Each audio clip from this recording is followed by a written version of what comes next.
across the state by its order to engage in these kinds of activities, the entire public confidence in the system will be shot. And the integrity of the system will be undermined. And so with those sort of public policy and constitutional principles, I wanted to turn to the law in Georgia on disqualification. And Your Honor, I'm going to give you the law, and then I'm going to talk about the facts and how they apply to the law at the end. If you want to talk about the facts earlier, jump right in, and I'll be happy to do that. I'm sure Your Honor is very well prepared and probably knows all the law that I'm going to cite to you. But to give the skeleton outline, the original seminal case that deals with conflict of interest from the Georgia Supreme Court is Williams v. State. That's 258 Georgia 305. And there are basically two methods by which you can disqualify a district attorney. One of them is a conflict of interest, and I'll suggest to the court that doesn't mean an actual conflict. That could mean an appearance of conflict as well, and then forensic misconduct. Importantly, in the Williams case, though, in footnote 4, and I think this is important for the court's analysis about the facts and which box it fits into, the court said there is no clear demarcation line between conflict of interest and forensic misconduct, and a given ground for disqualification of the prosecutor might be classifiable as either. And I think that's important because we have facts that fit in both boxes. So if a state stands up and says, well, there's no actual conflict here, Judge, that doesn't mean necessarily that it doesn't apply to the forensic misconduct. Typically, forensic misconduct relates to statements of the prosecutor designed to impugn the character of the defendant before trial and to affect the jury pool, which we have here, which I'm not going to discuss. But the facts that we have here very much relate to that issue, and there's crossover. Importantly, and I think this is important for the court's consideration of what effect the court's ruling may have, if you deny this motion, there's a good chance, if it's reversed, that we would be granted a new trial. So that means we're going to have to do this all over again. In amusement sales versus state, 316 Georgia Appellate 727, that's a case that cites Whitworth, which is physical precedent only. The court said, if the assigned prosecutor has acquired a personal interest or stake in the conviction, the trial court abuses its discretion in denying a motion to disqualify him, and the defendant is entitled to a new trial, even without a showing of prejudice. So that means if we show the court today, and I think we have through the proceedings today and before, that Ms. Willis has developed a very personal interest in this case, and Your Honor denies this motion, we're coming back all over again if the appellate court say you were wrong. So what is that personal interest? So the personal interest can be, there's no definition of that under Georgia law, and it could be a personal financial interest. It could be a personal interest related to bias against a particular defendant, which sort of falls into the forensic misconduct box. But we have here a very personal financial interest that's been laid out in terms of money received by Ms. Willis as a result of the scheme that she set up.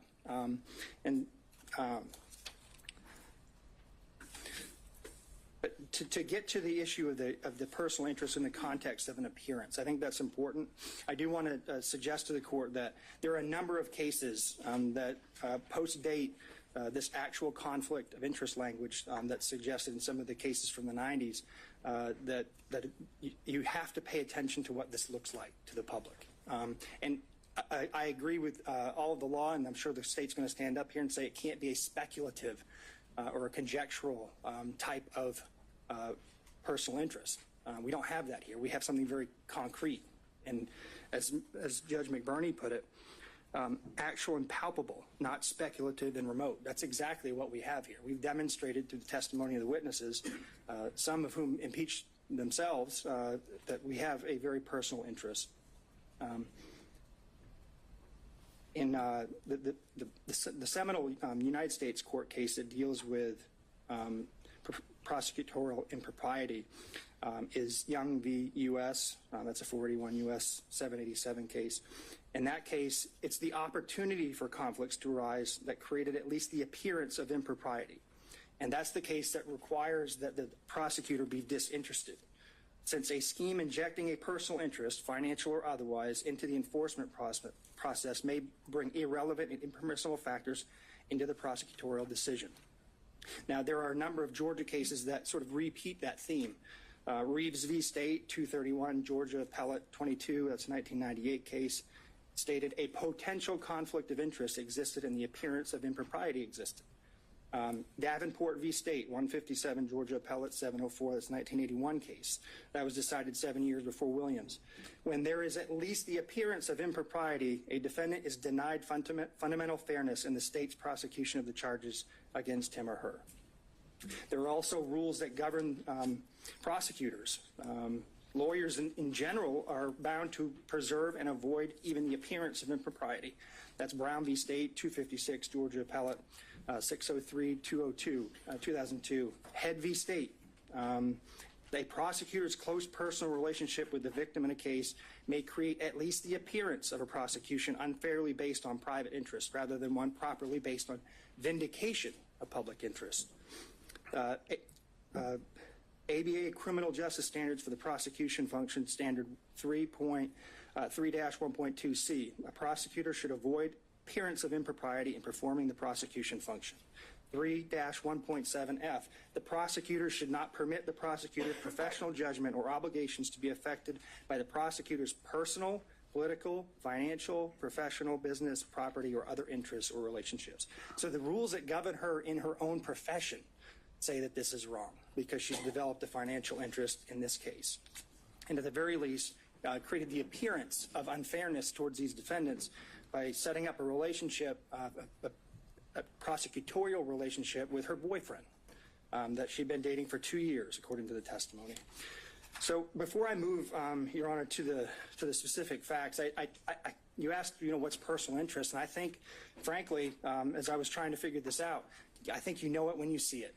It's just like in the concurrence in Jacobellis versus State of Ohio, Supreme Court case from 1964, Justice Stewart, in his concurrent opinion, said, I know it when I see it, talking about obscenity.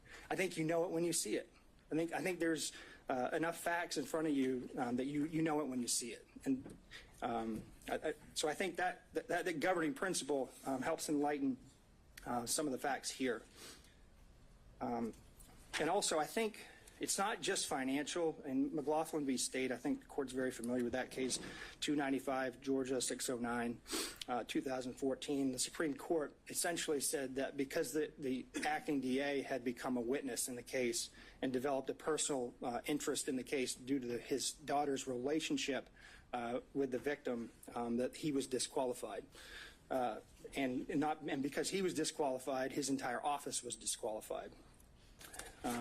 So turning to the facts of the case, Your Honor, I think I've got, my role is 20 minutes, so I've got about 8 minutes left.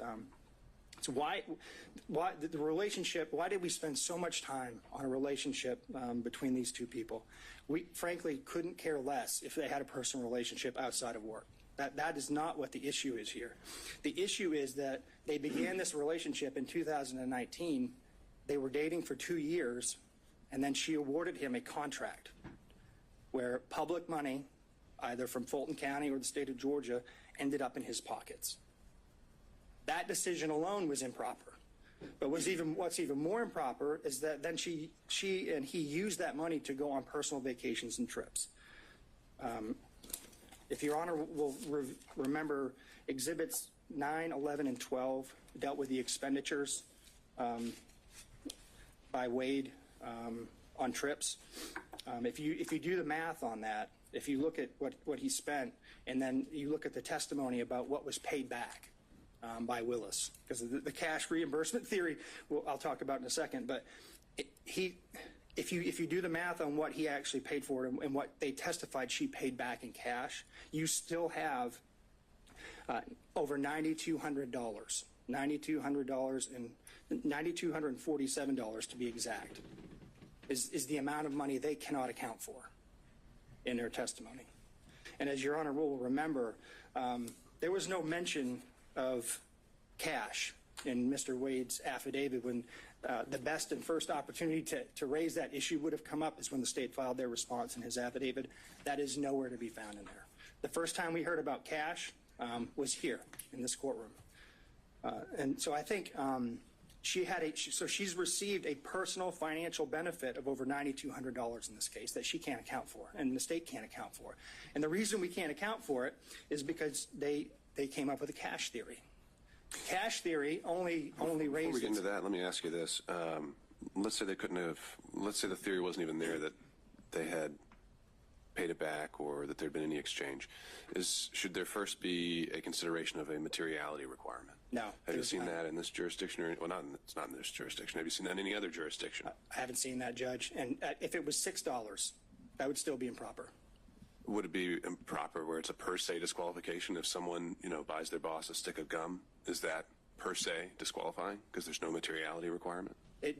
Well, no, I don't disagree that it may not meet a materiality requirement, but it's a personal benefit. I won't say that giving a pack of gum is just justification for disqualifying a district attorney. I think that's part of the issue, Judge. I think it's a fact-based inquiry by you. So there's a continuum involved here. Yeah, but I think the continuum involves you looking at whether or not, in the grand scheme of things, it violates the Constitution, and whether or not there's an appearance of a conflict, and the appearance suggests that she actually received a benefit, and we know that she did. They admitted it.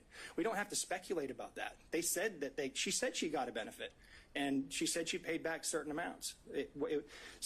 In that regard, Your Honor, I don't know, would $100 be enough? Would $200 be enough? I think you have to look at it globally and consider all of the witnesses, consider all of the facts, consider the credibility of the witnesses, frankly. Right. I mean, Your Honor sat here and watched everybody, so I haven't spent a lot of time going into the specific testimony because Your Honor is well aware of it.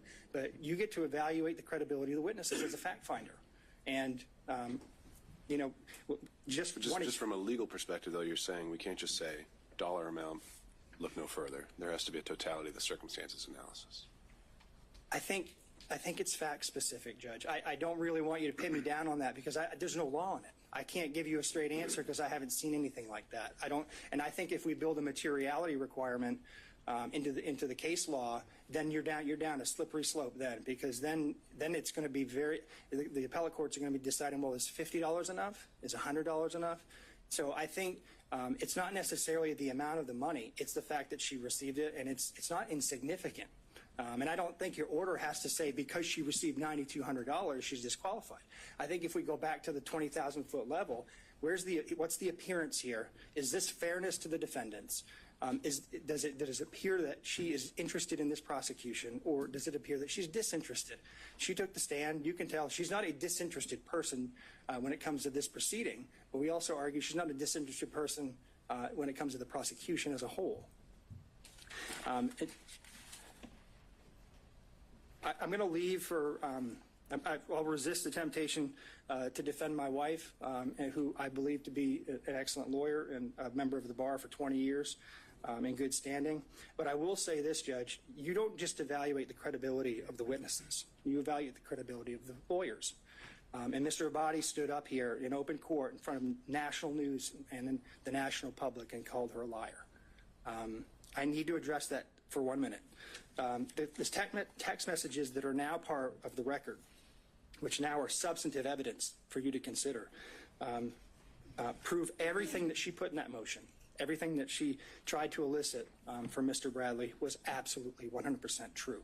And not only was it true, she verified through the witness himself that the motion was accurate before it was filed.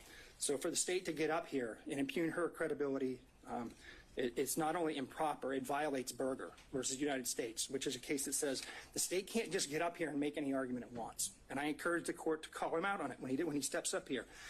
We have to have candor towards the tribunal. You cannot lie to the court, cannot lie to the public, cannot lie to the jury. And I think that's what he did. So there's other corroboration of our view that she was in this relationship. I think, frankly, based on Mr. Bradley's testimony, Your Honor can separate the wheat from the chaff when it comes to credibility. But Mr. Bradley had 2 chances to correct information that he suddenly developed amnesia about, and he just didn't do it. How does the timing of the relationship impact a financial interest? Because it's part of the scheme she created intentionally in order to give benefits to her boyfriend. So there's a reason why they fought so hard on this, Judge. I mean, there's a reason that every single subpoena was objected to. Every single question we asked Mr. Bradley was objected to. The jumping up and down, all of the obfuscation. There's a reason for that. They know that if Your Honor finds that relationship started in 2019, that the appointment of Wade itself was improper. And if that was improper, then he had no business as an average citizen, along with the fact that they didn't have approval from Fulton County to appoint him in the first place. That undermines the indictment. It creates a structural impairment in the indictment, because he had no more business being in the grand jury room than I did. So that's what they're worried about. And the reason why it's important for the financial piece, Judge, is it's how the money ended up going back to her. She put her boyfriend in the spot, paid him, and then reaped the benefits from it. That she created the system and then didn't tell anybody about it. She didn't even tell her dad about it. So I think if in the grand scheme of things, if you're looking at the totality of the facts, and I've got to sit down here in about 2 minutes to make room for my co-counsel. If you look at it, everything put together, judges, they did this, they knew it was wrong, they hid it, and even when they were called out on it, they tried to create an excuse for it by saying it happened after the fact. We know now from the testimony, Ms. Yurdy confirmed that Mr. Bradley, his text messages were accurate, not his court testimony, but that fact was accurate. The motion is accurate. And so also I do want to point out there's no paper trail here for the cash. I know that this was I know she and her father both testified that they kept cash on hand, which, I mean, keeping cash on hand in and of itself is not a problem. When you're a public official and you're required to keep track of gifts that you receive, then you need to keep track of it. But there's no paper trail. There's no deposit history. There's no withdrawal history. There's no receipts. None of that. So even assuming their testimony could be credible, and we don't think that it is, you still don't have enough information to track all that money that she received. And this is just what we know about. But does the lack of evidence fall on the state? Does the lack of evidence fall on the state? Isn't that where burdens come in? Yeah, yes, I think they had an obligation to tell Your Honor, hey, this is where the money went. And they certainly had the ability to do that if they could do it. Since they didn't do it, we have to assume they can't. And if they can't, I just want to remind the court of a very important piece of testimony from Ms. Willis that I think goes to credibility of all of the officers of the court who testified. She met with Wade, and they developed, in 10 minutes after talking about the financial piece, I believe, this cash theory that could not be rebutted. We have no ability to do that. They did, and they chose not to do it. So with that, Your Honor, unless Your Honor has more questions for me, I'm going to sit down and turn the podium over to my distinguished colleague, Mr. Sadow. Thank you, Mr. Merchant. Appreciate the court's time.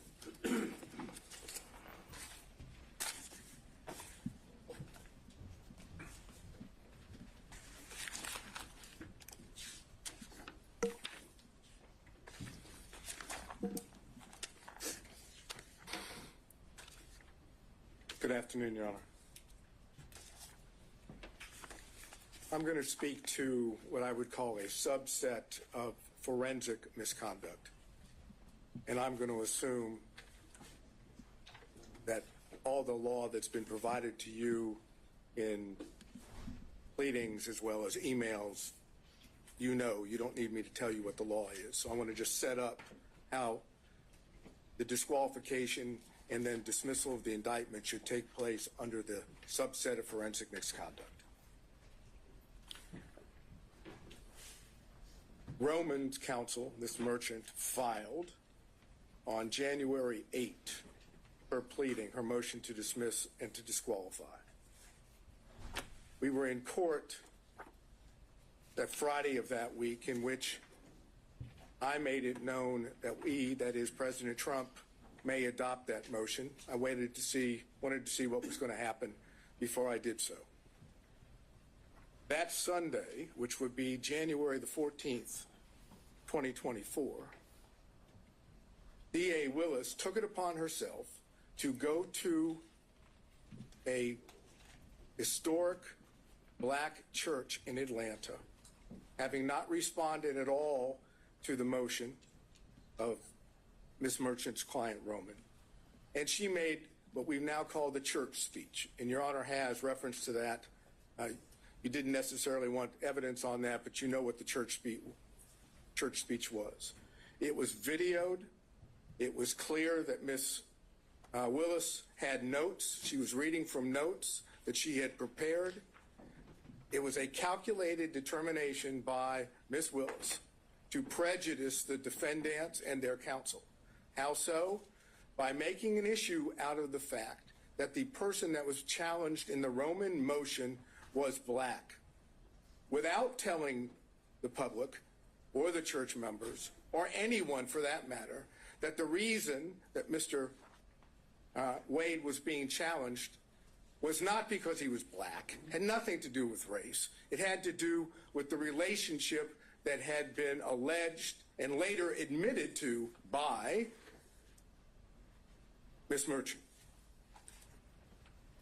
Ms. Willis took full opportunity to prejudice the defendants, and then comes along later in a pleading and says it wasn't designed or intended to be at the defendants at all, or the defense counsel, which with all due respect is just nonsense.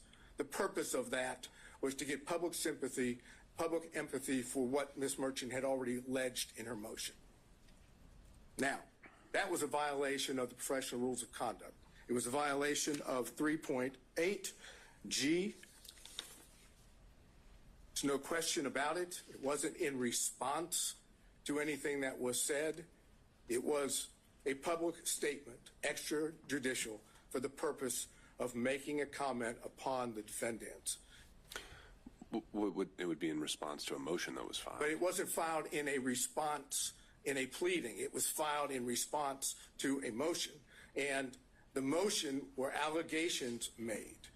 If Ms. Willis wanted to respond at that point, she could have said the facts of the matter. Instead, she misstated what the situation was, took advantage of the opportunity, an ethical violation, and the ethical violation makes it clear that you must refrain from making extrajudicial comments that have a substantial likelihood of heightening public condemnation of the accused.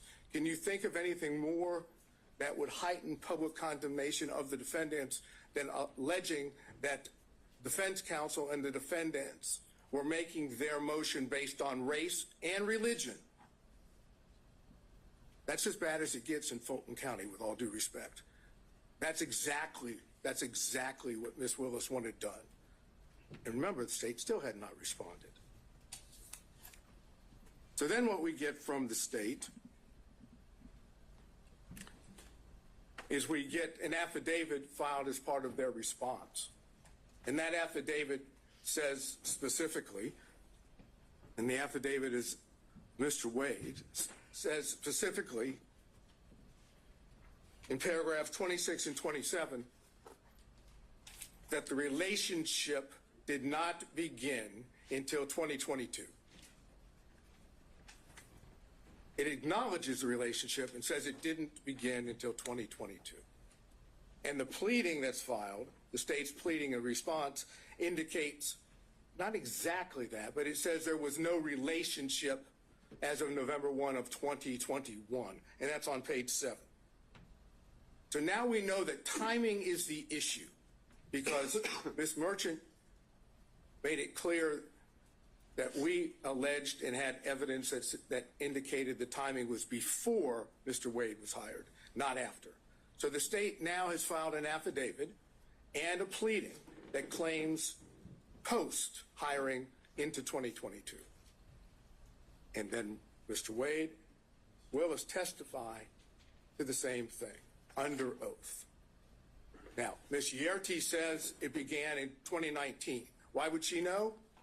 Well, she would know because she was a former friend. I know the state's going to get up here and say you can't believe, essentially what they're going to say is you can't believe any defense witness because they're defense witnesses. And only people that would tell the truth would be Wade and Willis. I suggest to you that that's not accurate. I suggest that the testimony that Mr. Wade gave and Ms. Willis gave, and I'm specifically dealing now with the timing issue, without getting into anything else, that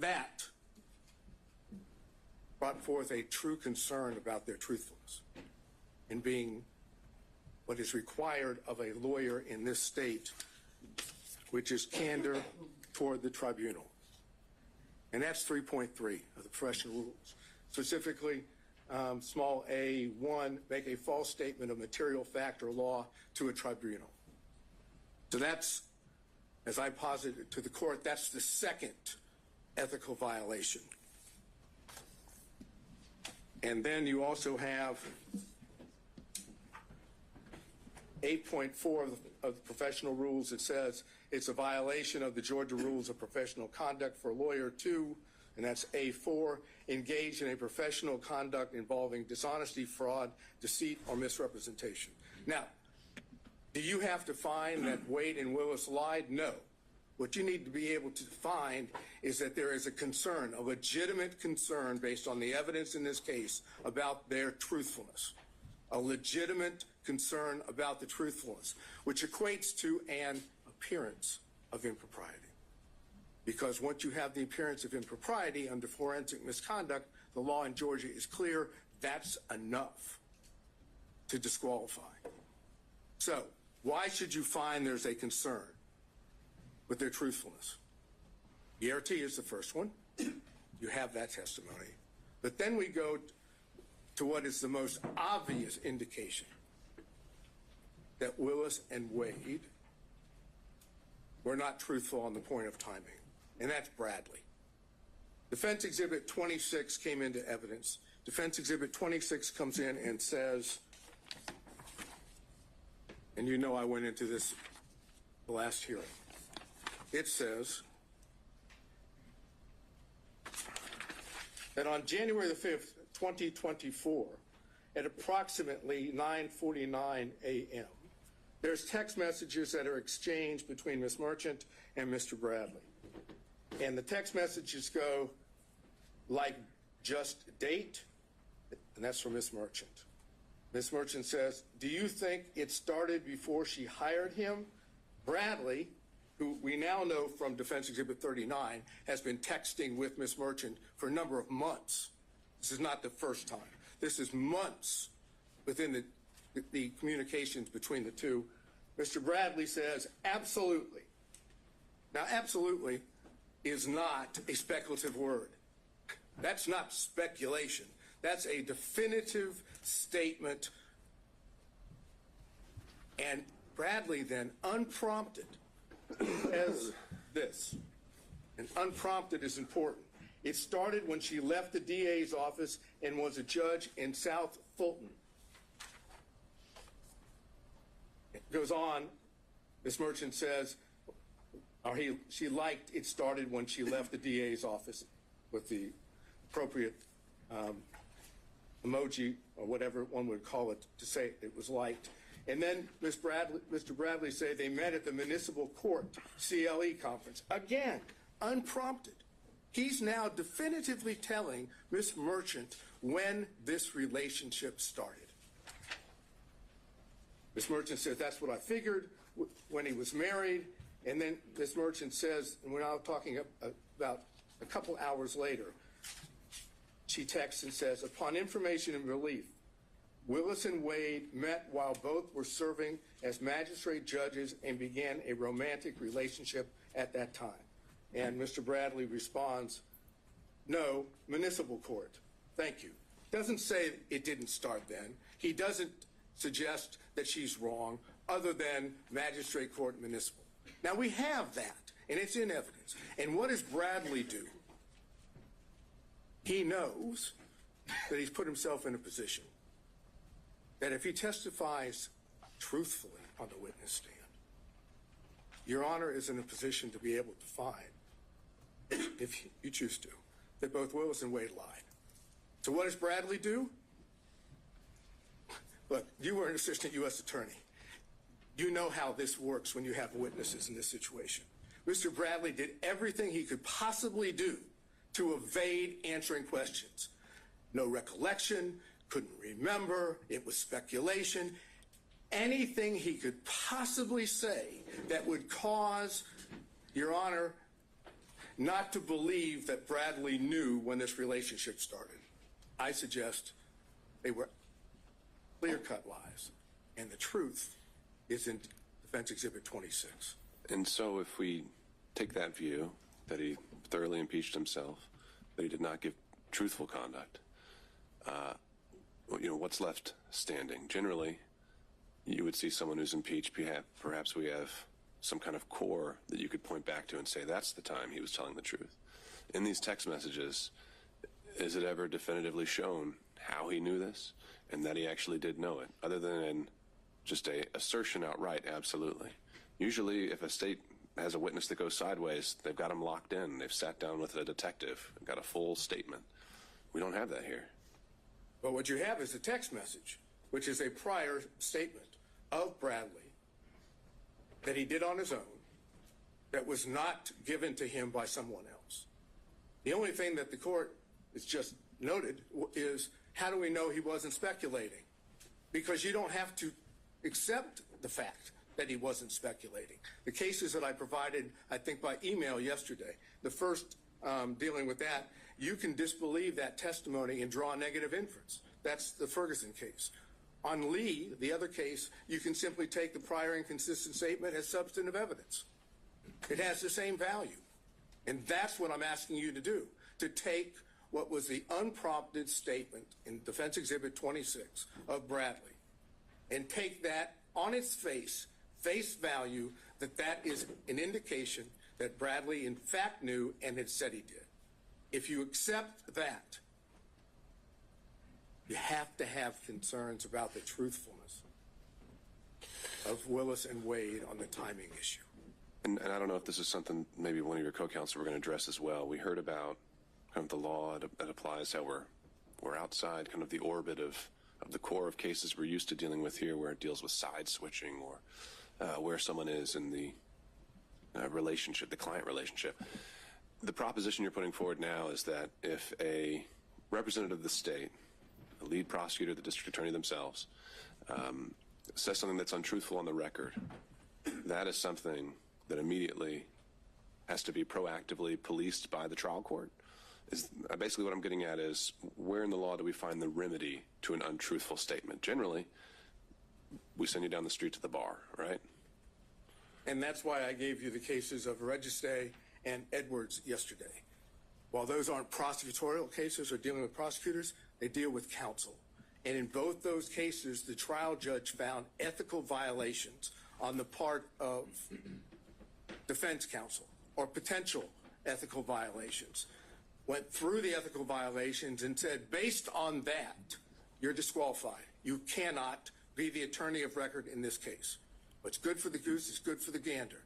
If defense counsel can be kicked off of a case because of ethical violations, I suggest the same thing can happen for prosecutors when the ethical violations deal with truthfulness, candor to the court, extrajudicial statements. Those are the things that this court can rely upon and say, based on those, again, I find an appearance of impropriety. Where would be the limiting principle? The district attorney signs every indictment assigned to this courtroom. No. Does that mean she's off every case? No, it would be when the...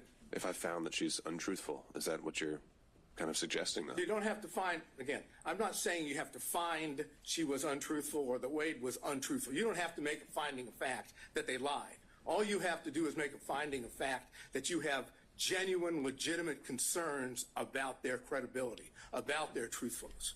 And once you find that, then you can apply Registe and Edwards.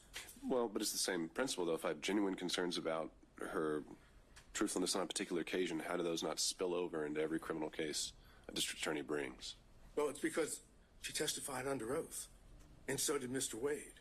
They didn't have to testify falsely. They could have testified truthfully. They could have indicated that the relationship, the timing, was in fact before Mr. Wade was hired. They chose not to. And in that sense, that dishonesty, that constitutes a violation of their ethical responsibilities. This is not signing an indictment. This is not filing a pleading in which both sides have their own positions. This is a requirement that every witness has to tell the truth under oath. And if they don't tell the truth under oath, or there's a significant concern about their credibility, then they're violating their ethical rules. And as anyone will tell you, as Your Honor already knew from when you were a prosecutor, prosecutors are held to a higher standard. They're the ones that are supposed to be seeking justice. They don't have a particular, they're supposed to be disinterested. When you have the lead prosecutor and the DA giving what I suggest to you is untruthful testimony based on what Yerty has said, based on what Bradley said in his text, based on the whole way it was presented to you. Bradley didn't want to testify. He first came up with his attorney-client privilege thing on that. And Your Honor was, fortunately, went into that. And then when Bradley knew he had to testify about it, you saw what happened. You can draw the inference, as I've suggested on Bradley, that what he said in the text message, Defense Exhibit 26, is true. The relationship, in fact, started prior to November 1st of 2021. That Yerty says that. And now, without getting into any detail, the cell phone records. The cell phone records show that during that period of time from, let's say, April 1 of 2021 to November 30th of 2021, that there was a considerable number, 35 or more occasions where it appeared that, based on the records, that Mr. Wade was down in the area where Miss Willis was staying in Yerty's apartment. But more important is there are two occasions, and the state has not challenged those.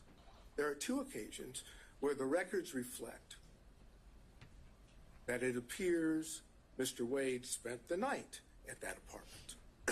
The state may say, we don't accept that, but they didn't challenge it. And even when they brought forth what they brought forth today, Supplemental 2 and 3, they didn't challenge it again.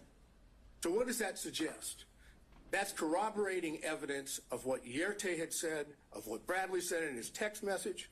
It's also impeachment evidence as to what Wade and Willis said about how many times. Is that a significant, in terms of just the times? Didn't Mr. Wade testify that he was there at least 10 times during that time frame? You've now found 35. Well, minimum of 35. Okay. But never overnight. He said he never spent overnight. Put that to the side, though, just in terms of the fact that he did say he'd been over there, that he'd visited the place, and I would presume he wasn't obviously keeping a very good accounting of it, but that wasn't something that was entirely denied. If you're asking me, do we win on the point that he said more than 10 or around 10 and we say 35, do we win on that point? Sure. No. Okay. It's not determined. The overnight rate might raise some more concerns. Understood. Yeah, it does. And that's the reason why we highlighted it in the affidavit of Mr. Middlestadt, because that is suggestive that they were not being honest to the court. So then, how much time have I used? Have I? I'm letting them use the hook. So, suggestive. Again, raising issues. I'm wondering about burden. Is it we're dealing with a preponderance standard? We are dealing with a preponderance standard, and it's our burden. Yeah. No question about that. So does suggestive get us there? No, but it is corroborating evidence that we did put up. And that's what the purpose of the cell phone records. They corroborate what Yerty says. They corroborate what Bradley said in Defense Exhibit 26. And they impeach, to that extent, Wade and Willis's testimony. So if you find by a preponderance of the evidence, so I can finish this up, if you find by a preponderance of the evidence that what I call subset of forensic misconduct, ethical violations, has been shown, and that there is a significant and legitimate concern about the truthfulness of Wade and Willis, they're disqualified. Now, obviously, factual findings are yours, but the law allows you to do that. You don't have to do it through an actual conflict. That's the other side of the equation. And that's what I've argued, and I think that's what Mr. Gibbons can argue. Before I let you go, though, this is an interesting classification. You're saying forensic conduct isn't just commenting publicly about the case indicating guilt. You're saying forensic conduct is just anything a district attorney says falls into that box? No. I'm saying that improper, that forensic misconduct as a subset of that would include violations, ethical violations, which impact the ability of the defendants to get a fair trial, as well as impact the court's ability to have faith that the prosecutors, these two prosecutors, are acting in good faith in their own conduct. Same idea dealing with, as I said, defense counsel in the two cases I mentioned. Ethical violations can give rise to disqualification, and I suggest we have that here. All right. Thank you, Mr. Sato. Thank you. Where's the shot clock when you need it? Right there. Your Honor, I want to address very directly here. What we have is a systematic, continuous pattern, a calculated plan, evidencing a design to prejudice the defendants in this case, in the minds of the jurors. This is what we have seen. This isn't the problem that the district attorney has. It's not that the district attorney had some sort of brief, off-the-cuff statement in an interaction with a reporter like in Williams. That's not what we have here. We have someone who sat down, wrote out her speech, wrote out her plan, who sat down for whether it's 2, 3, or 6 times with the editors of Find Me the Votes and told and got her message out about this case before it was supposed to be tried in this courtroom. And so that is the problem that we have. We have a pattern of forensic misconduct on behalf of Ms. Willis. So, I mean, we have a pattern of public statements being made. I take it you or your team has dived in and read the book. I know she was asked about specific portions in it. The only case that I can find actually talking about when someone crosses the line on public comments is that Williams case, and it talks about there has to be an implication of saying the defendant, a particular defendant, is guilty, and it even denied it, right? So, have you found any case in Georgia where they actually said that a prosecutor had gone too far in their public comments? Does one exist? Well, number one, thank goodness it doesn't happen often. Sadly, it's already happened here. Now, in Williams, the prosecutor had one response to an inquiry the court found it was improper but did not have this pattern. Now, it doesn't necessarily mean a comment about the quote guilt or innocence, although that was the pattern in Williams. It's the improper comments by a prosecutor. For example, in Williams, they cite the nature and consequences of forensic misconduct in prosecution of criminal case, a 1955 Columbia Law School article, and how prophetic that was. When Williams cites that case in that law school article, they talk about an awful lot more than simply the comments about specific guilt or references to guilt. What you have here, Your Honor, is a comment, and we can't look at it doesn't apply only if a prosecutor said, I think the defendant is guilty in my mind. No, it's more pernicious than that. What we have here is someone who sat down and drew up a plan for 2 reasons. And what she did reminds me of what the court in Estes v. Texas talks about, and that is that pretrial can create major problems for a defendant, indeed more harmful than publicity during a trial, for it may set the community opinion as to guilt or innocence. That's what we have here. That's exactly what we have. And the court in Estes talks about the power of the television camera. So what do we have, and what did this prosecutor do? What she chose to do is sort of what was criticized by the Supreme Court in Shepard v. Maxwell. Legal trials are not like elections to be won through the use of meeting halls, the radio, or the newspaper. That's exactly what we have here. What we have is a deflection. What this is all about is more insidious than just making the comments that she's made. It's a deflection. What she chose to do was to say, okay, I have done my best to hide the relationship with Nathan Wade. And Nathan Wade has done his very best by filing false documents in his divorce case to hide his relationship with Miss Willis. Now, and so what did they do?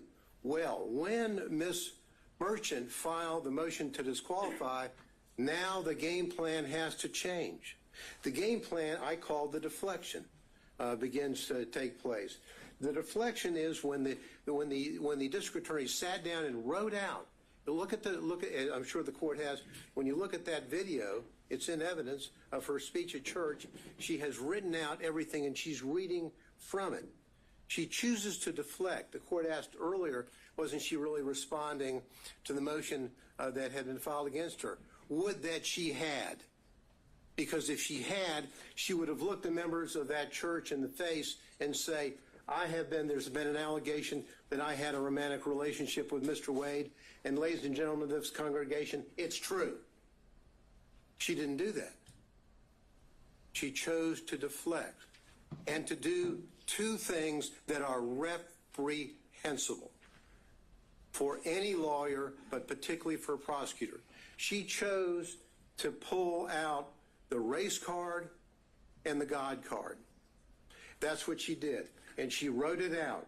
She went on to deflect away from the allegations in the Wade motion, and she's saying, why, in her talk, public discussion with God, why are they only attacking one, in reference to Mr.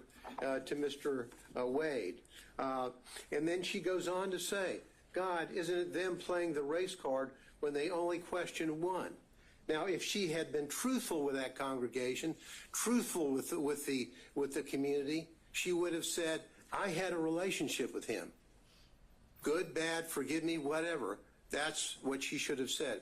But she chose to deflect and say, them, the reference to them and the others and they. It's obviously a reference to the motion filed by Ms. Merchant. They choose to go after the black man. And she then goes on, again, deflecting away and deflecting to what I call the third rail in American society, choosing somebody on the other side of being a racist. So-and-so is a racist. They're racist. She was the one playing the race card in a way to try to deflect from her own conduct. She goes on to say in discussions with the Lord, God, is it that some will never see a black man as qualified no matter his achievements? Again, the deflection. What is she saying?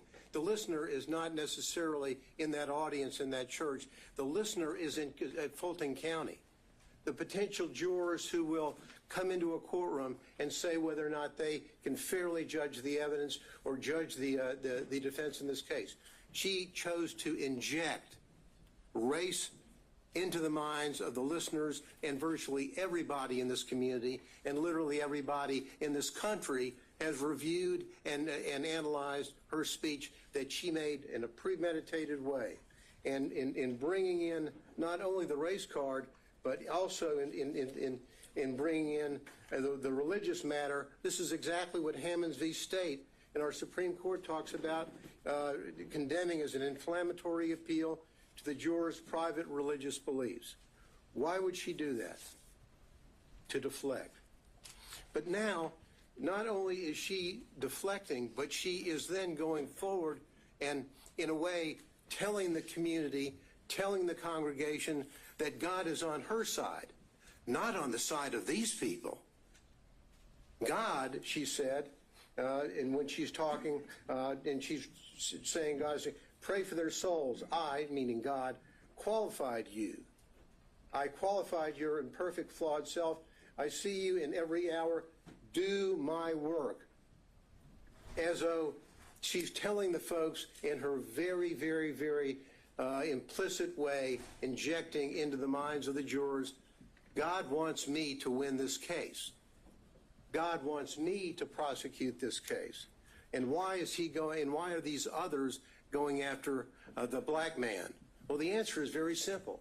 As we said in our brief, we didn't mention Mrs. Cross, Ms. Cross, the white female, or Mr. Floyd, the white male, because there was absolutely no evidence, and is no evidence, of a personal romantic relationship with them in which she obtained these benefits. That's the reason why we did not do that.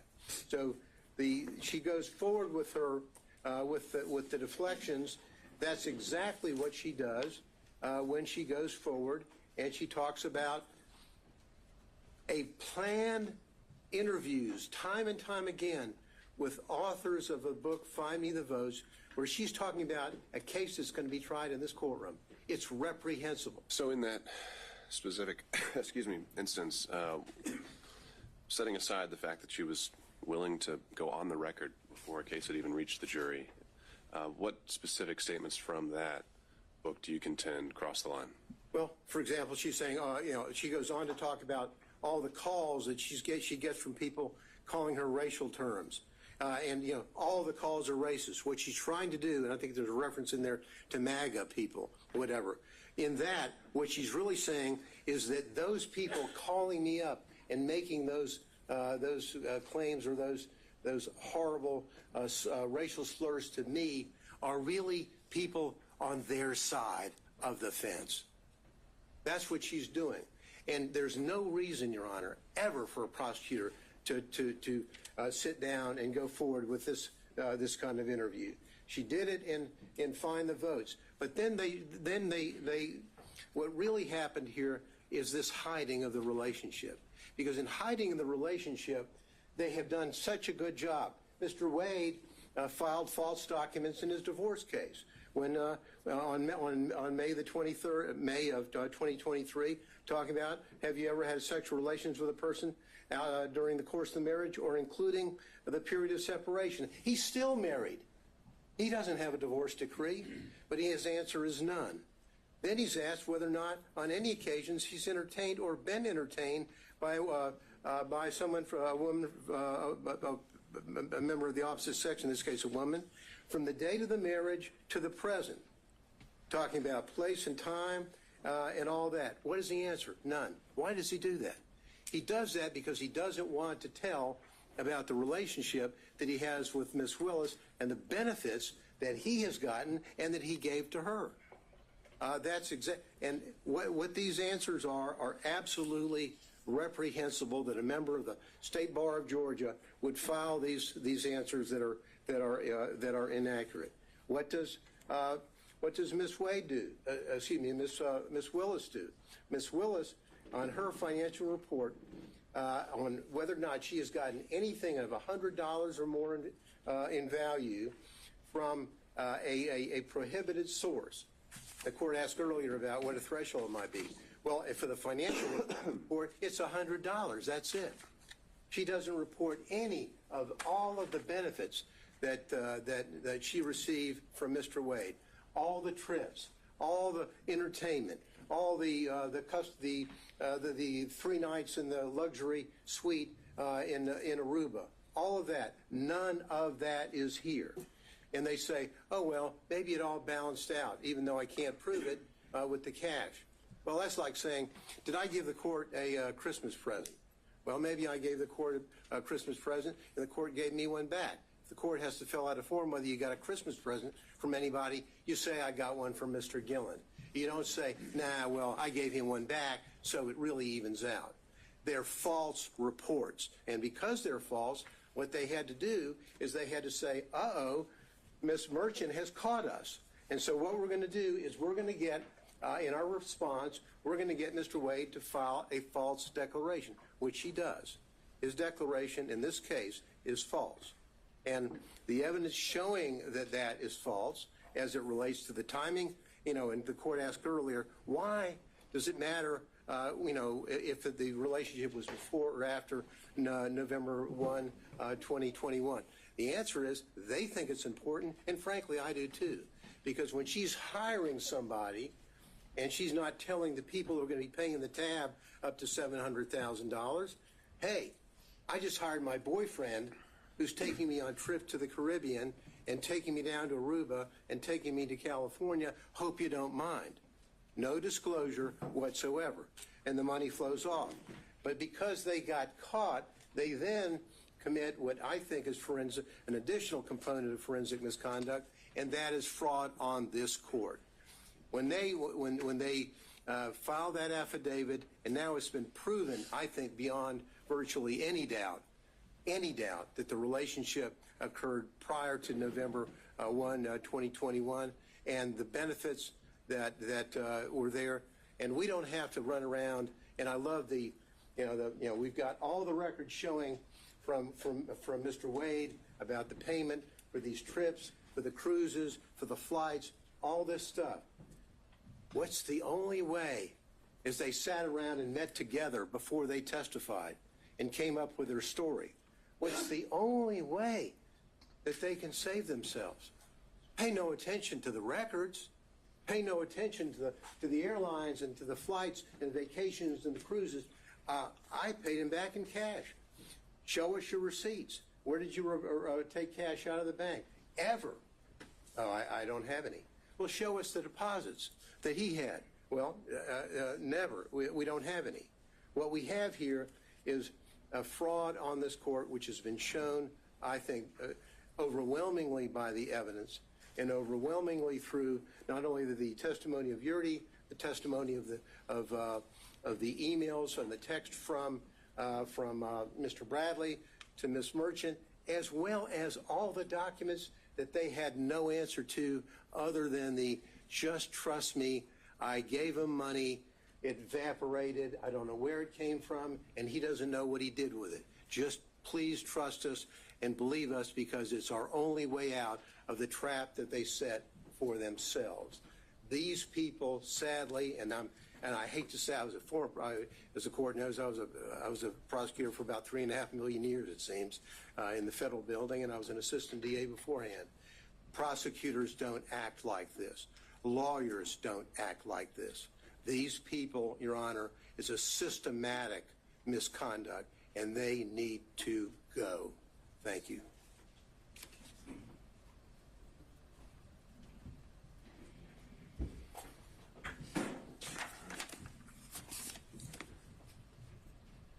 Your Honor, I'm going to cover a few factual details without overly rehashing what has already been said.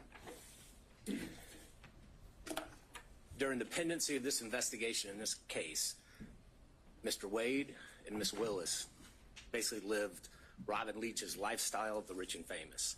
And they did this riding on the backs of the defendants in this case, funded by the taxpayers of Fulton County and the state of Georgia, with the money that was paid to Mr. Wade through the contract that Ms. Willis got him. That money flow, that is the personal interest that you asked about. She was personally benefiting from the position, from the job, from the scope of the investigation, from the scope of the indictment, and how they conducted it. And we know this, we know from the records that have been submitted before the court that Mr. Wade paid at least $17,095 towards this relationship. That does not even include the various dinners, the day trips that both Wade and Willis admitted to, so that number is likely even higher. We know from the documents that Ms. Willis only paid $1,394 for an airline ticket. We know from Ms. Yurdi, who was pretty much uncontested, there was no evidence presented by the state disputing her time frame, that relationship started in 2019. She saw them kissing, she saw them hugging. Now, whether or not they had sex before January of 2022, I do not know. They admitted sometime in early 2022, and I found it curious that they both, Wade and Willis, just went straight to the sex. So maybe that's when they started having sex. I do not know. But the relationship predated that. And their combined and overly suggestive focus on that is a red herring to this court and to the defense, that that's what they want you to focus on. They want you to ignore all the evidence that the relationship predated that. The relationship started in 2019. The relationship continued through 2020. The relationship continued through 2021. Looking at the cell phone communications, just in the first 11 months of 2021, over 2,000 calls, almost 9,800 texts. You know, I don't even think love-struck teenagers communicate that much. The November 29th and November 30th escapade, phone call from Ms. Willis, between Ms. Willis and Mr. Wade, 11:32 that night. Shortly after midnight, the phone starts traveling down from where Mr. Wade lives and ends up where Miss Willis is staying, and he's there until roughly 4:55 a.m. None of the excuses, none of the explanations that Mr. Wade gave go into the Porsche experience, go into dinner, go into the airport. None of that explains that. I'm pretty sure the Porsche experience isn't open in the middle of the night. I'm pretty sure that there weren't any restaurants that he drove 30 to 45 minutes to go eat at in the middle of the night right after he talked to Miss Willis. Teenagers have a name for those kind of calls and those kind of escapades. I won't go into it. But the documentary evidence, the objective evidence, undercuts everything that both Wade and Willis said. When you look at Miss Yurdy, again, she unequivocally said that relationship began in 2019. She saw physical evidence of a romantic relationship. Mr. Bradley, in the text messages, which are substantive evidence, said that that relationship began in 2019. Again, his January, temporary amnesia that somehow was triggered temporarily after Gabe Banks called him, we can question that. But we do have statements from him that specifically said that relationship predated Mr. Wade's appointment by Miss Willis. You asked, well, in Mr. Wade, you asked what the materiality would be. How much is enough? Well, clearly 17,000 is enough. But Fulton County has told us, has told Mrs. Willis what the materiality is. It's $100 in a year. She twice signed declarations, certifications that she did not receive any gifts. And even under her strained explanation, there were monies, there were gifts, there were dinners, there were excess contributions flowing her way that exceeded $100. Her explanation, well, I just paid it in cash. That just does not stand to reason. It does not hold up to the light of truth. Anyone that has ever been in a money laundering trial, a forfeiture trial, if that's the explanation we give the state, they laugh. Oh, I just gave cash. I have no records for it. I have no source for it. The only thing that she could say that was a source for the money, because at times she said she was down to $500 to $1,000. The only explanation she had is, well, sometimes I go to Publix and I may get an extra $50. That shows up on your debit card or your credit card. Did they bring those records in? No. Did they bring her bank accounts in? No. Did they bring any documentary evidence in? No, they did not. And why is that important, Judge? Yes, the burden is ours. But under OCGA 24-14-22, if a party has evidence in such party's power and within such party's reach, by which he or she may repel a claim, and they had that power, Ms. Willis had that power, Mr. Wade had that power, that they can repel the claim that we have made against them, but they admit to produce it, or if they produce weaker evidence, then you, as the fact finder, Judge, it is in your power to disregard that, and a presumption arises that that documentary evidence that is in their possession that they failed to produce supports our claim. And that is something that the state relies on regularly in criminal trials.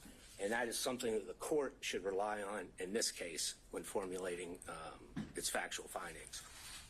And we know that both Mr. Wade and Ms. Willis have some difficulty expressing the truth when it comes to their relationship in these cases.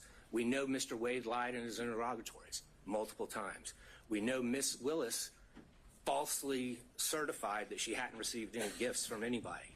And Mr. Wade clearly was a prohibited source. He was someone doing business with Fulton County.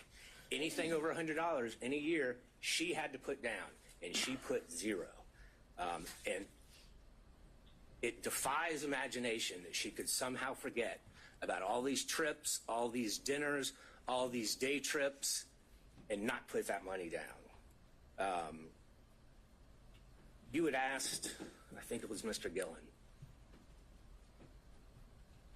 did she say in that church speech or anywhere else that the defendants were guilty? And I think she did in that church speech. She said in that church speech, and she was talking about a conversation that she apparently had with God, talking about herself. She said, this leader has a trial conviction rate of 95%. She said, the trial team this leader put together has a conviction rate of 95%. I do not see how anyone, and I think that was purposefully intended by Ms. Willis, I do not see how anyone can listen to those two statements and not take that Ms. Willis is telling everyone in that church and everyone that's going to hear that in the media afterwards that these defendants are guilty. That is what she was saying. She is a prosecutor. She's familiar with the U.S. v. Berger. Every single attorney that's ever been a prosecutor is familiar with the dictates of that U.S. Supreme Court case. That is a foul blow. That is improper, and she violated pretty much every tenet a prosecutor must abide by to seek truth and justice in a particular case. So, Judge, when you're looking at this, the uncontroverted evidence shows that they had a relationship prior. The uncontroverted evidence shows that Mr. Wade lavishly spent on Ms. Willis. The uncontroverted evidence shows that the money that he was spending on Ms. Willis came from this contract that he had. And I'm not just talking about the contract as a special prosecutor, but there's also those other questionable contracts that no matter whom his partner seemed to be, they also got. There is a direct financial benefit that Ms. Willis received from this. And Judge, looking back at what Judge McBurney said, if merely hosting a fundraiser for a political opponent of a putative defendant creates not only the appearance but an actual conflict, then what Ms. Willis has done since then in this case creates an actual conflict. But again, as prior counsel has stated, we only need to show the appearance of a conflict. And we have done that by a preponderance of the evidence. In fact, I believe we've shown an actual conflict. But nonetheless, the result should be that Ms. Willis and her office should be disqualified from this case. We still have a few more minutes. I think Mr. Cromwell may have something to say. Thank you, Your Honor. Thank you.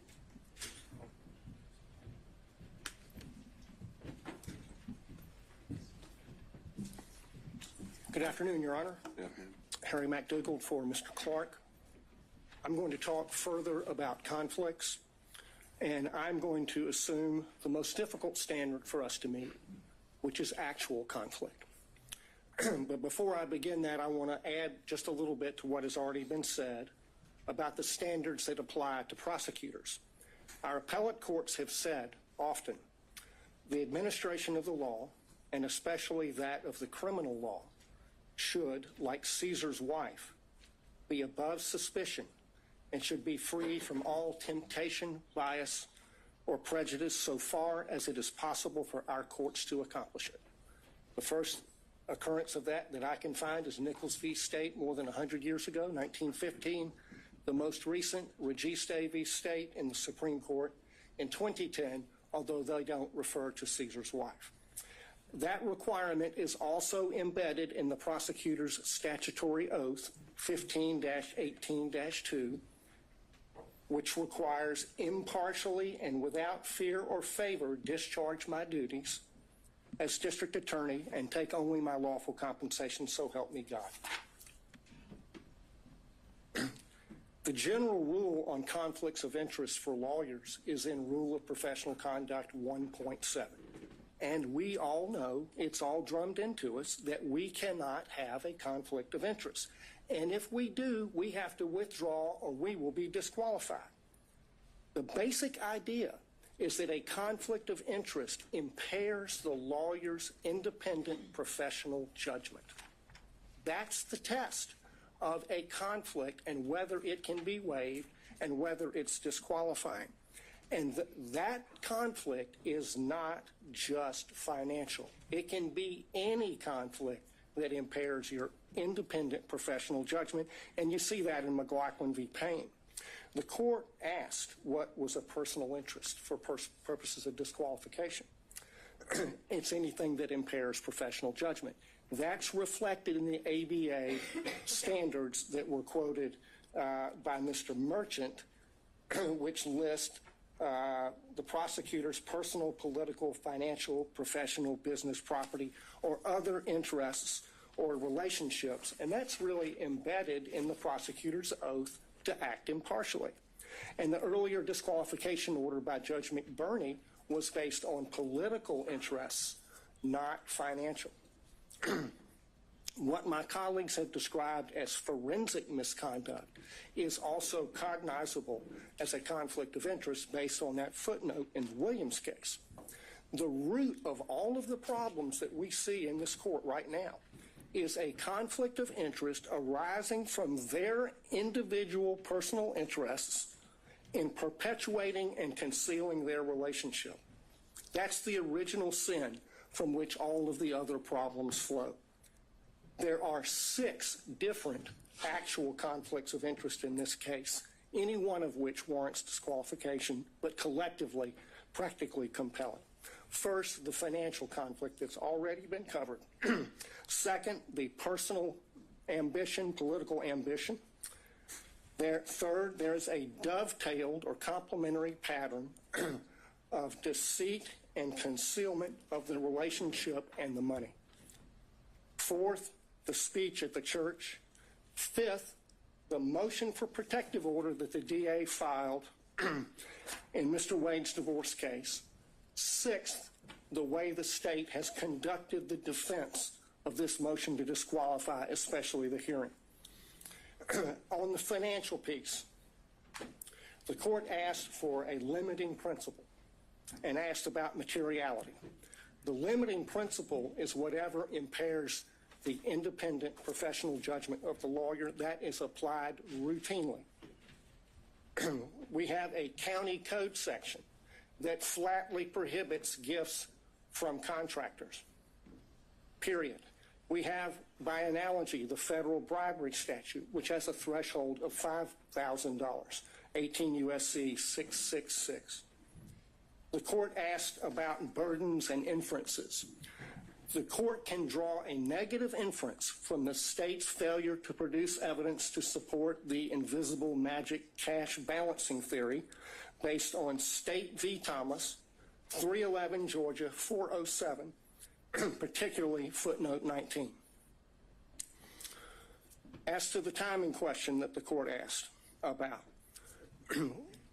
there were 2 contracts for Mr. Wade executed after they acknowledged the relationship began, each one of them afflicted or conflicted under county and common law.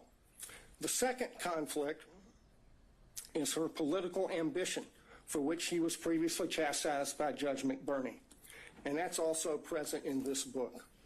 The inside flap of this book says that they were given, quote, exclusive access to thousands of secret documents, emails, text messages, and audio recordings. The court has twice denied defense motions to unseal special purpose grand jury materials. She helped herself to get the glory of this book. I introduced certified copies of a number of county code sections. I'm not going to walk through those, but I'll tell you why they matter. The stack of law from the state constitution down to the county ordinances imposes a regime on the DA under which she has 3 obligations. She has to go to the county commission to get approval to pay him like she did. She cannot accept gifts from a prohibited source. She has to disclose the gifts that she received. She evaded all of those requirements. Section 2-69 of the county code prohibits gifts from prohibited sources, which he was. There's no boyfriend exception. The disclosure forms, the evidence is sufficient for you to find that her disclosure form for 2022 is false and that it is a false writing.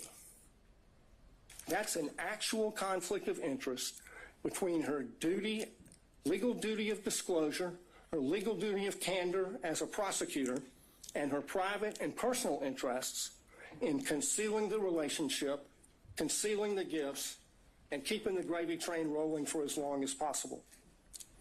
His part in the pattern of concealment is the story you see in many divorce cases. The husband is hiding things from his wife. How much money he's making, the other woman, and what he's spending on the other woman. And he got on that stand, lied in his interrogatories, and then he got on the stand and he lied about lying in the interrogatories. And the lawyers for the DA's office, they just sat there and let him do it. They did nothing to correct obviously perjured testimony. In and of itself, that warrants disqualification of every one of them. The reason they lied and covered it up was to avoid the trouble they're in right now. That served their personal interests to the detriment of their public duties as prosecutors. The speech at the church. I want to focus on why she did that. Mr. Gillen talked about that. She did it to deflect attention from her own misconduct and that of Mr. Wade. She violated her public duty as a prosecutor to serve her personal interests and the personal interests of her boyfriend. That is a disqualifying conflict between her personal interests and her public duty that is actual, operational, and materialized, and it rests on undisputed facts. The next thing that she did that was a disqualifying conflict of interest was the emergency motion for protective order that she filed in the divorce. I filed a certified copy of that as Exhibit 37. She sought a protective order under the Apex Doctrine on the grounds that she's the DA. The whole filing is expressly predicated on her status as DA. In fact, she never lets you forget it. She says it 27 times in 12 pages. In that filing, speaking as DA, she said, the circumstances, quote, suggest that defendant Joycelyn Wade is using the legal process to harass and embarrass District Attorney Willis, and in doing so is obstructing and interfering with an ongoing criminal investigation. In the prayer for relief on page 11, she asked for 6 months to, quote, complete a review of the filings in the instant case, investigate and depose relevant witnesses with regard to the interference and obstruction this motion contends. There's no sugarcoating it. That's a clear violation of Rule of Professional Conduct 3.4H, which prohibits lawyers from making threats of criminal prosecution to gain advantage in a civil case.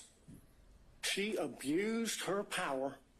She abused her position to threaten her boyfriend's wife with criminal prosecution to gain advantage for herself and her boyfriend in her boyfriend's divorce. She violated her public duties not to make that kind of a threat in order to serve her private personal interests and those of Mr. Wade. Another actual operational conflict. The last category is the conduct of the defense of this hearing.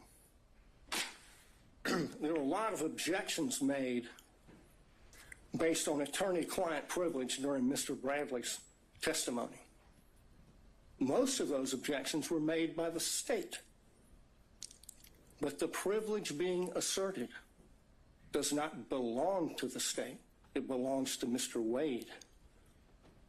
That shows that the DA's office is serving the personal interests of the DA and Mr. Wade in carrying out further concealment and cover-up of their relationship, and not the cause of justice they are sworn to serve. That is a conflict of interest. It's a continuation of the wrongful pattern of concealment and cover-up that they've engaged in since the beginning. But now they've enlisted the entire office in the enterprise.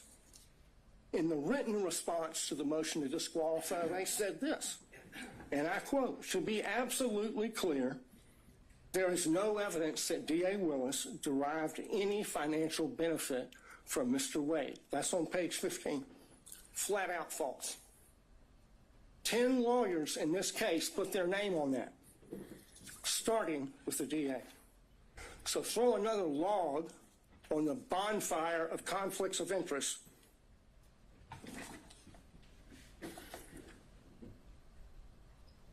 The problem here is the DA cannot distinguish between her personal interests and ambitions on the one hand and her public duties as a prosecutor on the other, and apparently neither can anyone else in their office.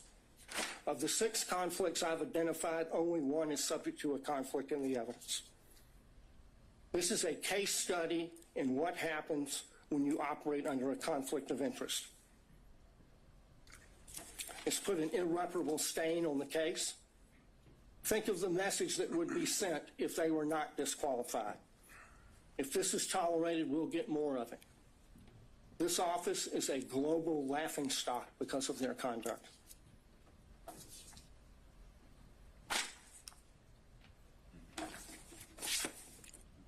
They should be disqualified and the case should be dismissed. Your Honor, there's not much oxygen left in the room. We delineated the times based on the whole presentation. Would Your Honor consider some time for us in rebuttal? No. Okay, well then, could I reserve what I had, 5 minutes for Sure, rebuttal? that's fine. All right, thank you, Your Honor. All right, let's take a quick 5, and we'll be back at 2:40-ish to hear from the state. Thank you.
or no?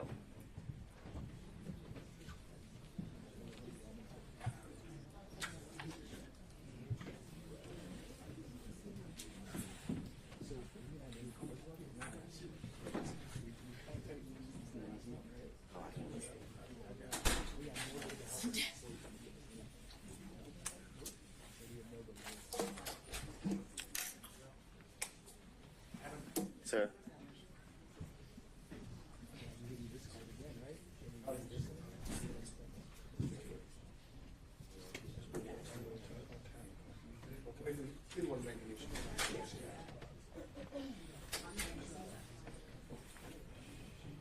Just me.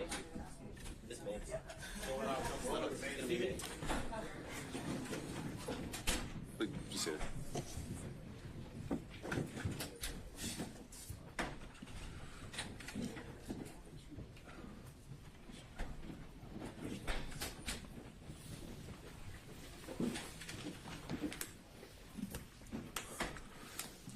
All right, we're back on the record.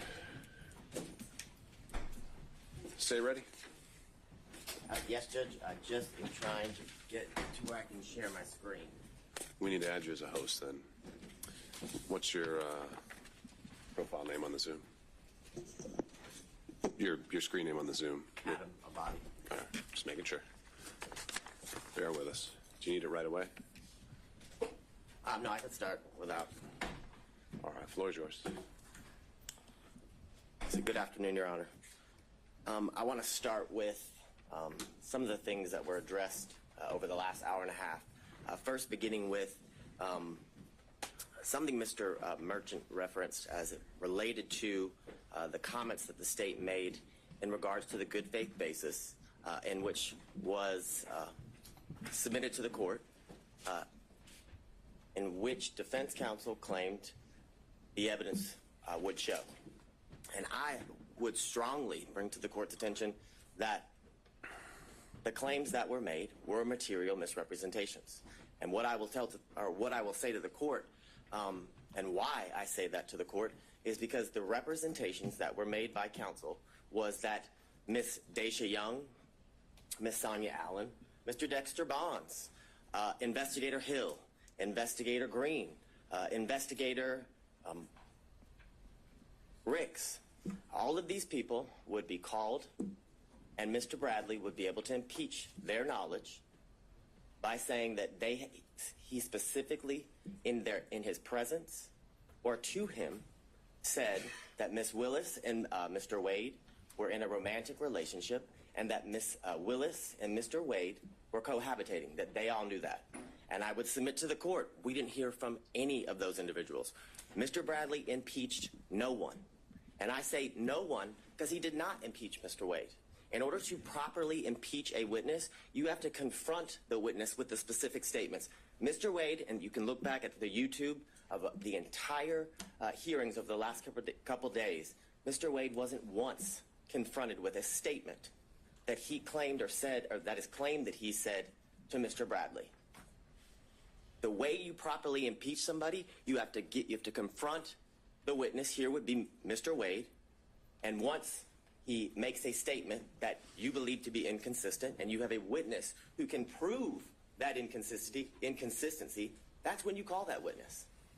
And when Mr. Wade was on the stand, not once was he asked, did you tell Mr. Bradley this in a confidential conversation in your conference room that was not covered under attorney-client privilege? That was not asked. The specifics of that conversation was not asked.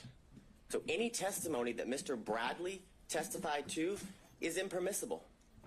It is improper impeachment because they did not confront Mr. Wade with it. So that's where the state would begin with the comments that Mr. Merchant made about me referencing his wife as lying. I never called Ms. Merchant a liar. I never used those words.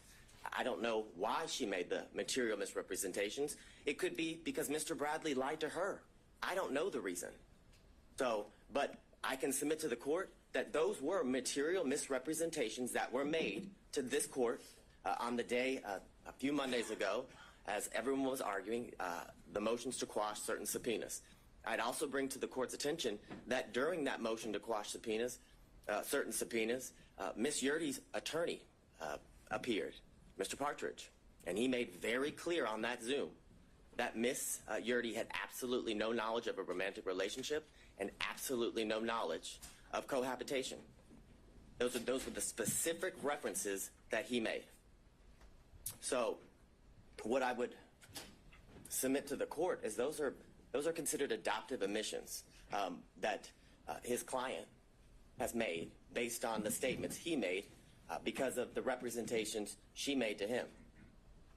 So, and I know that sounds convoluted, but what I would say to the court is Ms. Yurdy told Mr. Partridge, because Mr. Partridge told the court that she had absolutely no information about a romantic relationship, and she had absolutely no information as in regards to... So, but wait, are you making an argument I should make inferences based... Now, these would be attorney-client privileges, or communications then. She's communicating with Mr. Partridge about what her upcoming testimony is. That's why she's hired him, and you're telling me I should infer things based on her communications to him? Absolutely, because they're not attorney-client communications anymore when he discloses them to the court and everybody else as they watch the Zoom and attend the hearing. The difference is there was no request to go in camera. There was no request to go or to have a private conversation with you as was done with Mr. Bradley. That would have been the proper procedure. So yes, I'm asking you to infer that, 100%. I'm asking you to infer that her testimony was at best inconsistent. Because the testimony of Ms. Yurdy, when she testified, was vague, very little description. When asked in a very leading manner, is it true or do you know that Ms. Willis and Mr. Wade were in a relationship from 2019 into the time you were fired, or excuse me, you were forced to resign from the district attorney's office in March of 2022? She said yes. And then further, when pressed by Mr. Sadow, he talks about why she believed they were in a relationship. And what was interesting from Ms. Yurdy's testimony, that they were pretty close friends up until she left the DA's office, that she asserted to the court that on a yearly basis, Ms. Willis said, I'm in a relationship with Mr. Wade in 2019. Oh, by the way, I want to tell you again in 2020, because we're in a new year, I'm still in a relationship with Mr. Wade. And again, in 2021, the assertion is Ms. Willis then went back to Ms. Yurdy and confirmed, hey, I just want to reconfirm me and Mr. Wade are still in a relationship. It's absurd. It's absolutely absurd. More importantly, when Mr. Sadow asked her about why she believed that they were in a romantic relationship based on her own observations, she said something. He actually asked her, did you see him kissing or hugging? She said yes, but there was no description or qualification about when it occurred, what she actually saw, was it a kiss on the cheek, things of that nature. So I would ask you to frame her testimony from that standpoint when you're addressing her credibility, as the court is going to do with each and every witness that you heard during the testimony of all the witnesses during the hearing. I'm going to see if my screen will share.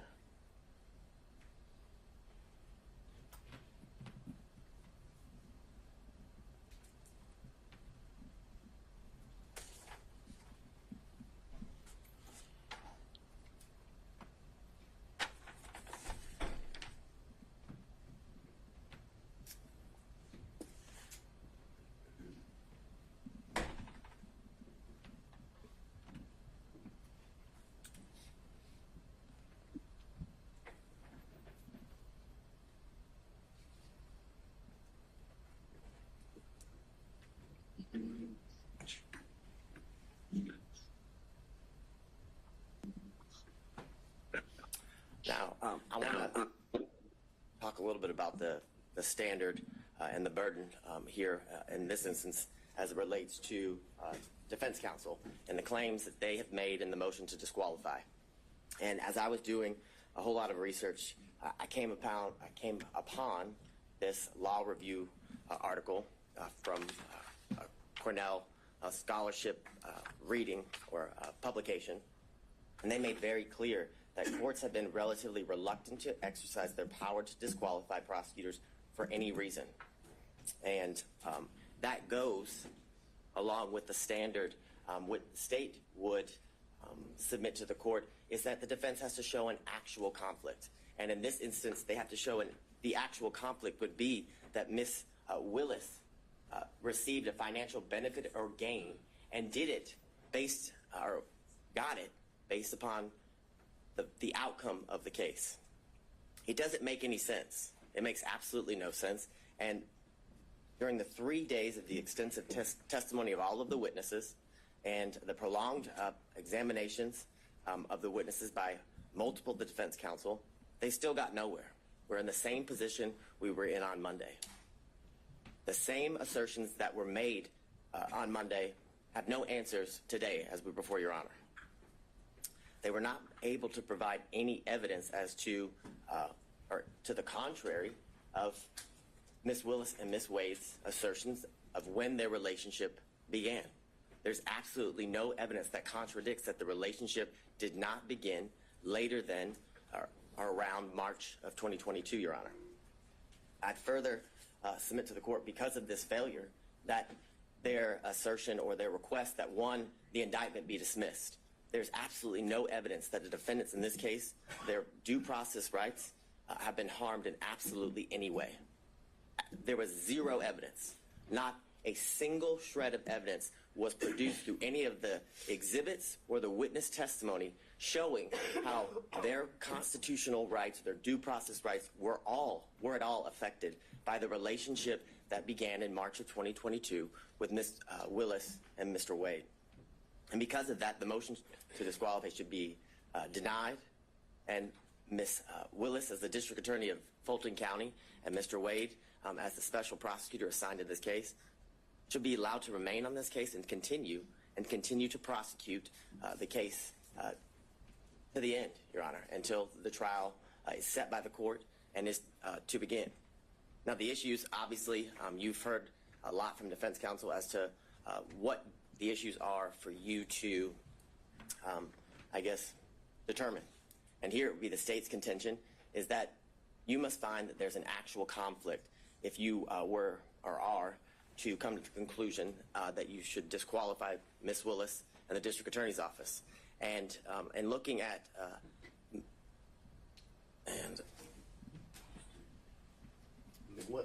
think you're talking about, is this Ventura? It's McGlynn v. State, McGlynn v. State, 342 Georgia Appeal 170. It's a 2017 case. In that case, as it talks about the standard of proof that the defense, or the burden that the defense must show and go to show an actual conflict, is they say it's a high standard of proof, which is definitely not a preponderance of the evidence, which is a much lower burden for any party who's trying to meet that standard of preponderance. But it's clear that what the standard is that is a high standard of proof for both when determining whether there's an actual conflict and when there's forensic misconduct that is found, Your Honor. And I want to go through some of the cases that defense counsel has referenced, as they argued here today and in their filings. And I guess the bright line standard, or the standard and the grounds for which disqualification is appropriate for Your Honor to be determining in all of the cases as it relates to disqualifying the elected district attorney is you either find that there's a conflict of interest or that there's been some sort of forensic misconduct. Those are, I guess, the two areas that Your Honor that is in your purview when you are looking to resolve an issue regarding disqualification. Now, in a recent case, Lee v. State, which is 224 Georgia, Lexus 31. It's a February of 2024 case here out of our appellate courts. And in that case, Justice Pinson wrote that a trial court did not abuse its discretion by failing to disqualify an assistant district attorney absent an actual conflict of interest. And that is a case that was ruled on by the Georgia Court of Appeals about a month ago, Your Honor. Now, the cases in which defense counsel have relied on in their briefs and here today, I would submit to the court the cites are misleading, many of them are inapplicable, and some of them actually support the state's position. And what I would say to you is that the defendants, in many instances, combine language from the multiple cases and kind of what I would say is misstates the law as it relates to what the law or what is required in order for an elected district attorney and their office to be disqualified. And what I would submit to the court is... Let's go back to that. Show me how. Yes. Show you how. So I think the first one they cited was battle versus the state. Certainly a conflict of interest or the appearance of impropriety can be the grounds of disqualification. Well, there are a number of these cases that seem to exclusively rely on the appearance of impropriety. right. Well, they acknowledge that there's some ambiguity here, that sometimes Whitworth gets cited of Ventura, and we've got this quote that comes up where it's just they only cite to an actual conflict that must be involved. But they acknowledge the ambiguity. You're saying there's no ambiguity whatsoever. I am saying that, and why I am saying that, why I would submit that to the court, is in all of those cases, they do reference the appearance of an impropriety, but they reference that because they also find there's an actual conflict in each one of those cases. So your position would be, your review of the case law, there's never been an appellate opinion that relied only on an appearance of impropriety. As it relates to a prosecutor or district attorney, yes, that is what I'm saying. What I would say is in those cases, they do reference the fact that there is an appearance of impropriety, but they reference that fact because when you have an actual conflict, there's always an appearance of impropriety. And those are what those cases stand for. And I guess that is the main example of what I reference as they kind of combine the language from separate and different cases and tell you that the standard is an appearance of impropriety. And I would submit to the court that is not the standard. And in my first reading, like Your Honor, I did notice that the cases each reference the appearance of impropriety, but also that appearance arose from the fact that the court found an actual conflict in each one of those cases. So I won't belabor the point in going through all of the cases that the defense had cited, but what I would submit to the court in reading those cases is that I found that they kind of fell into 5 categories, that some that didn't concern disqualification at all, some that determined or that were about, I call it divided loyalty, which is a conflict that arises from representing becoming a prosecutor and then having represented the defendant prior to becoming a prosecutor, and then whether there's an actual personal interest in the outcome, and then others talk about whether the defendant was denied a fundamentally fair trial at the conclusion and of the case after conviction.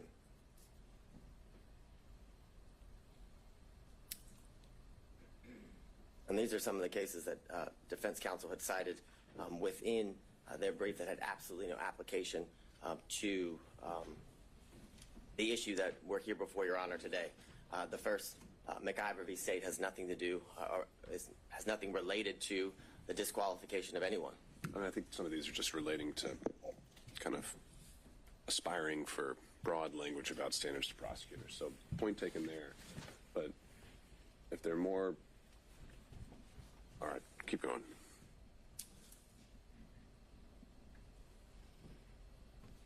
So as it relates to one of the cases that was referenced here earlier and is also referenced in some of the briefing by defense counsel is the Regestive v. State, which is 287 Georgia 542, and all of the cases that fall under this, what I would call category, is about a attorney who formerly prosecuted a defendant in I guess the same type of case or the same case or similar charges, and that would be why the courts the courts found that disqualification would be necessary because of the relationship that existed between the former client and the now person who's being prosecuted, Your Honor.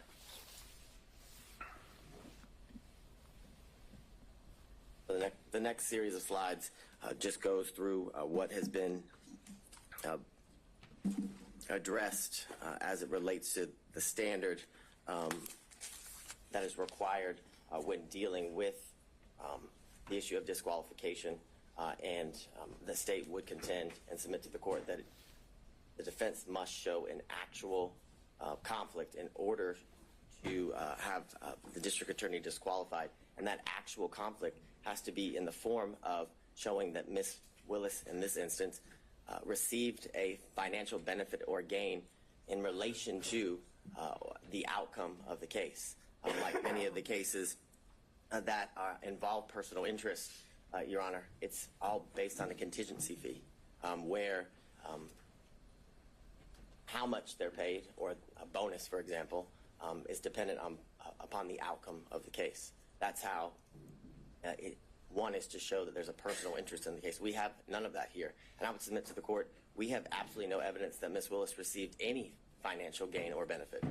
The testimony was that Ms. Willis paid all of the money back in cash as related to the trips, and if didn't pay back in cash, it was all right. Let me explore this one a little bit. Mm-hmm. So, in addition to you're saying it's only an actual conflict, are you also saying that it's only if a financial interest is affecting the final result, the outcome? That's the only one we should be worried about?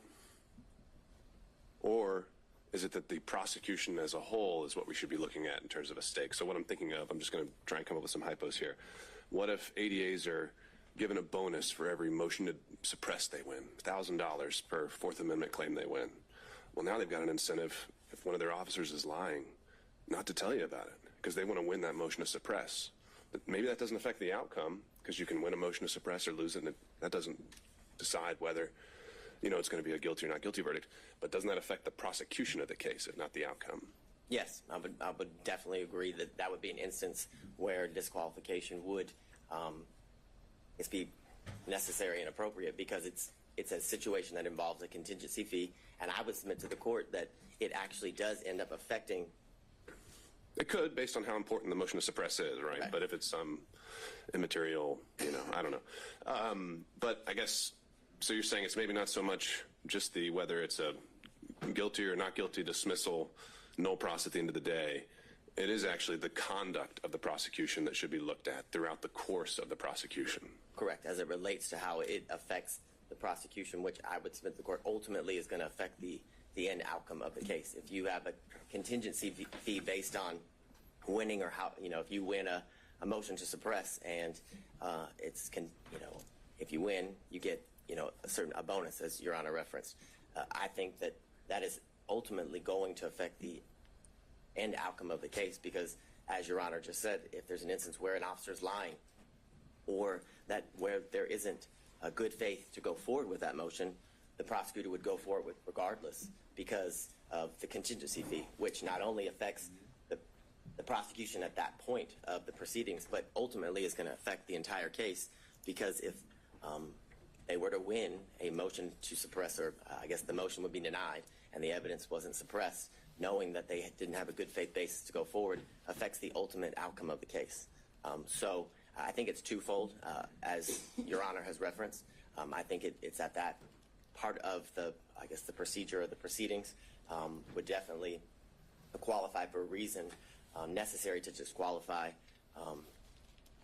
a prosecuting agency, but ultimately that action during the procedure will lead to the ultimate outcome of the case being or hinging upon a contingency fee like the ones in the cases referenced by counsel and the state that are on the screen.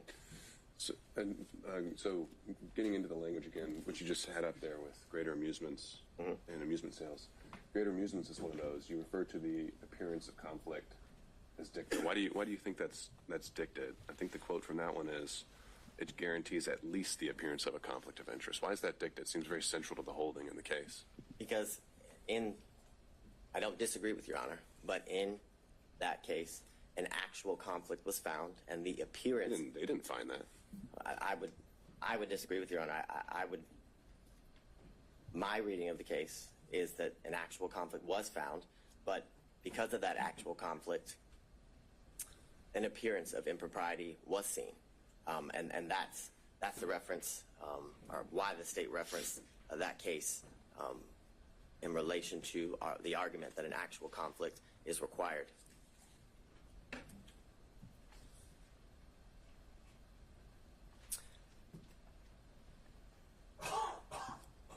In the series of cases, Young, that was referenced by defense counsel, as well as Nichols v. State, are both instances where there's a personal interest in the case due to the situation and where at one point they were opposing parties.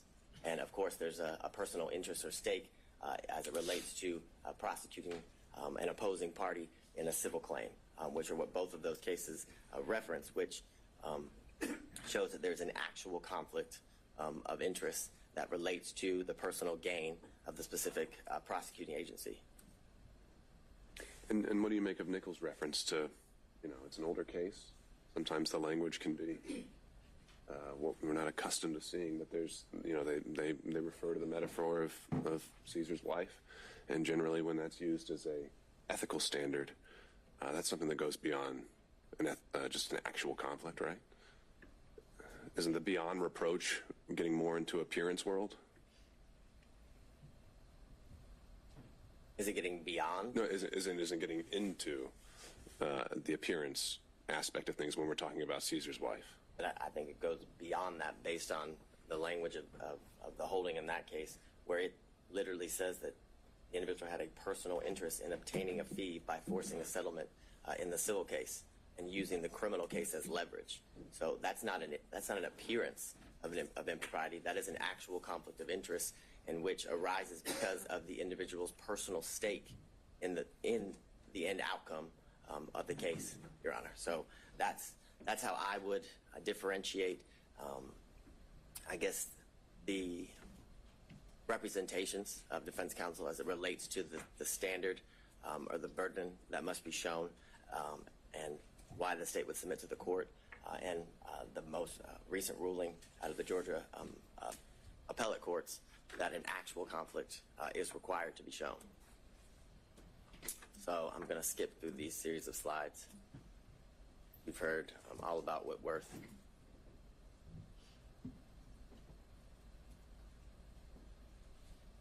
So I go back to what we referenced earlier, what's been referenced by all parties, that the grounds in which a district attorney can be disqualified is where a conflict of interest is found, and where there's forensic misconduct that is found. Those are the two grounds that are to be, I guess, are within the purview of the court as it relates to the issues here.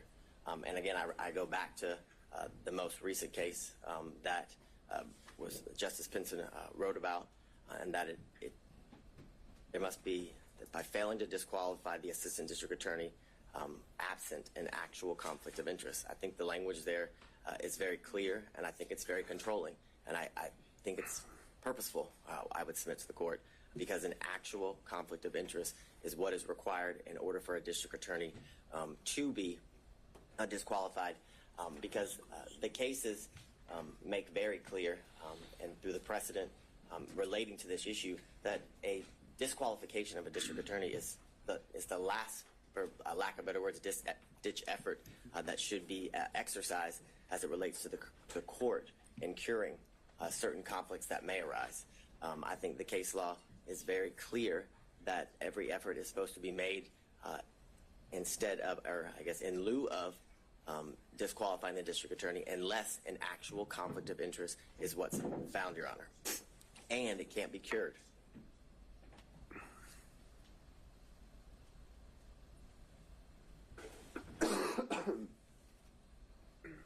So what I would reference to the court, as was brought up earlier in Lyons v. State, 271, Georgia, 639, a 1999 case where it talks about a theoretical or speculative conflict will not impugn a conviction meaning that speculation, conjecture, things of that nature, assumptions are not enough for anything to arise to an actual conflict. And what I would submit to the court as well, that goes to the fact that what has to be shown is an actual conflict. If it's speculation. Is there any qualifier there, though, that's in a post-conviction context? So we're talking about, competent evidence. We're obviously in a pretrial phase here. I've wondered how much import to give that sentence when we're in a pretrial realm. That's assessing whether to overturn a conviction, and usually that's kind of an entirely different standard where we assess as a totality: was there a fair trial? Is there harmless error? I know there's no harmless error when it comes to disqualifications, but just a thought. If you have any reactions. Well, I think what Your Honor just said is pretty on point in the sense that if it's found that if the trial court either applied the wrong standard or should have disqualified the district attorney, it leads to an automatic reversal, like you said, and it goes back to the trial court. And I think that is very enlightening in the sense that that's only done if an actual conflict is shown, and the fact that it can't just be theoretical, speculative, or assumptions that would lead to the appearance of impropriety, the appearance of a conflict that would lead to I guess just that. I'm borrowing kind of from, as we've been doing in the other pretrial motions, special demurrers seem to get different treatment pre-trial and post-trial. Post-trial, they get more of a pass unless you can show some issues, and I'm wondering if that same principle applies here with disqualification. Well, and but I don't have the answer to that. Well, what I would also say, and I don't remember the exact line, but I know there in Judge McBurney's order, he does address some of the concerns as it relates to the standard as it is applied post-conviction versus pre-trial during pre-trial issues. And what I would say to the court is that. So you're citing that in support? Because I didn't think the state was all that pleased with the analysis he applied. Well, what I'm citing. Legal analysis, that is. Well, I'm citing what you specifically referenced as to the standard that is to be applied pre-trial and post-trial, whether it makes a difference. And what I would say to the court is the answer is no, as it relates to the speculative nature of the allegations or the claims made by defense counsel as it relates to whether a conflict actually exists, Your Honor. What I can't do at the moment is point exactly to the page at the end of the state's argument. I can give you the page number as it relates to Judge McBurney's order. I think I know what you're talking about, the footnote where he references the appearance standard. Yes. All right, I'm looking at it. Further, in Lamb v. State, 267 Georgia 41, on page 42, it's a 1996 case where the court says, nevertheless, the conflict must be palpable and have a substantial basis in fact. A theoretical or speculative conflict will not impugn a conviction which is supported by competent evidence. Now, I understand as it relates to the post-conviction factor or the status of the case being in post-conviction based on Your Honor's earlier inquiry, but I would submit to the court that as it relates to the issue of disqualification, that the standard is the same whether it's post-conviction or pre-trial. In Bloomfield v. Bornstein, which is 247 Georgia 406, the 1981 case. In that case, it says the appellees have not shown us a case where a per se rule was applied to disqualify an attorney on the basis of an appearance of impropriety alone.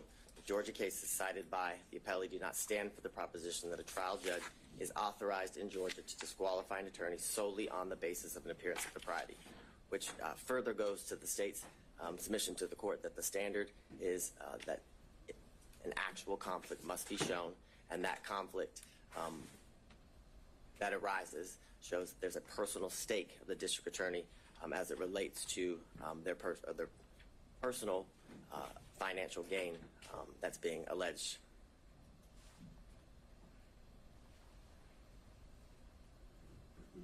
So in the case that's been referenced by all parties here today, Whitworth v. State, 275 Georgia, Appeal 790, It's a 2005 case. In that case, it says Whitworth's complaints are largely based on speculation and conjecture.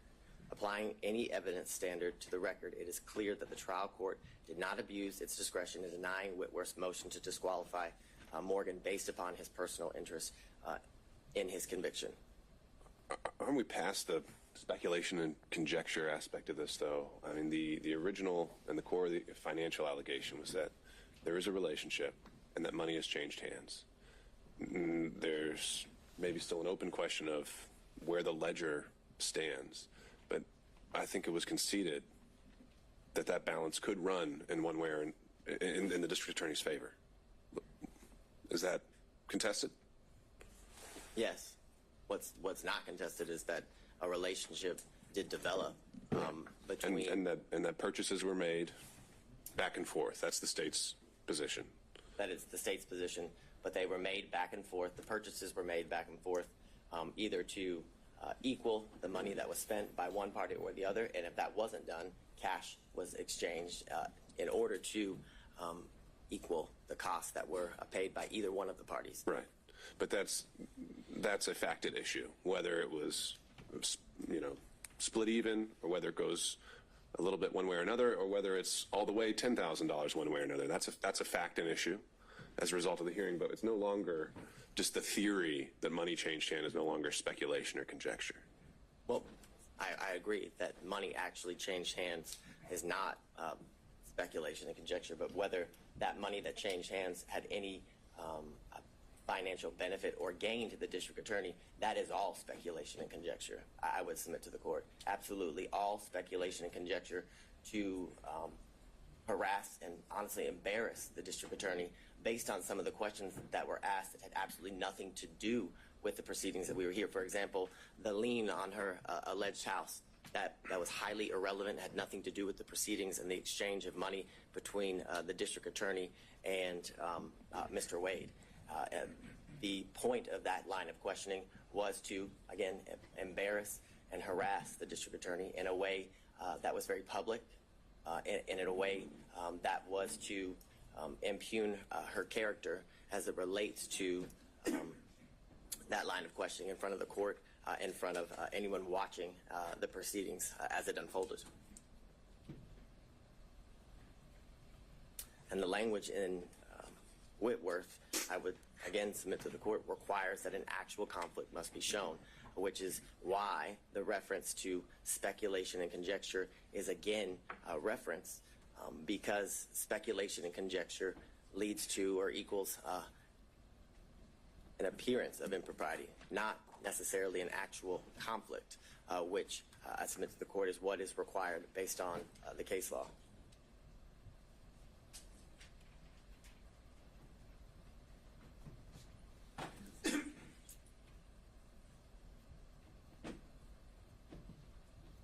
So in State v. Sutherland, which is 190 Georgia Appeals 606, it's a 1989 case, and it says, while the prosecuting officers should see that no unfair advantage is taken of the accused, yet he is not a judicial officer. Those who are required to exercise judicial function in the case are the judge and the jury. The public prosecutor is necessarily a partisan in the case. If we were compelled to proceed with the same circumspection as the judge and jury, there would be an end to the conviction of criminals, which goes to the premise that the appearance of impropriety is to apply to judges, not prosecutors.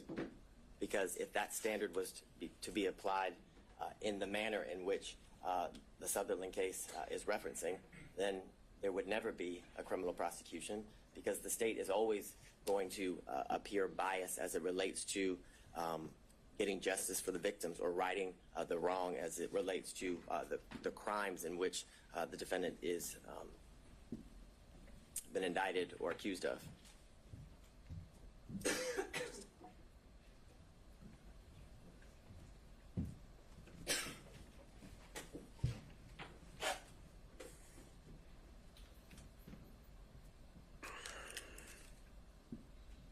So I want to move into I guess the evidence that Your Honor saw and heard during the last couple of days, 3 total days of testimony.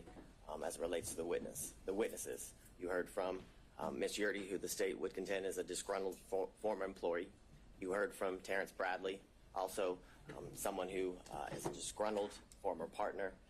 The text messages in the state's opinion show that he is vengeful. You heard from his own testimony here, sitting before the court, that all he did was speculate, and any information that he had and garnered and then passed on to Ms. Merchant was mere speculation. I believe he said that over and over again when asked if he had personal knowledge. My recollection is around 15 times he said he had absolutely no personal knowledge of a romantic relationship between the DA and Mr. Wade. You also heard from the special prosecutor, Mr. Wade, a former judge. You heard from the 80th governor of the state of Georgia, Roy Barnes. You heard from the first female elected district attorney of Fulton County, and you heard from her father, who was a 40-plus year practicing attorney in good standing when he left the practice of law. And what I would submit to the court is that Ms. Yurdy's testimony was nothing more than inconsistent at best, based on what I referenced to the court earlier as it relates to the representations that were made by her counsel prior to. Are those in evidence? Would his responses during a motion to quash, which weren't subject to cross-examination by defense attorneys, weren't even part of the evidentiary record of the hearing? Again, I'm just kind of puzzled by that. You didn't ask the question of Ms. Yurdy, what did you tell your attorney before coming here, and then we could have dealt with privilege issues and whatever else.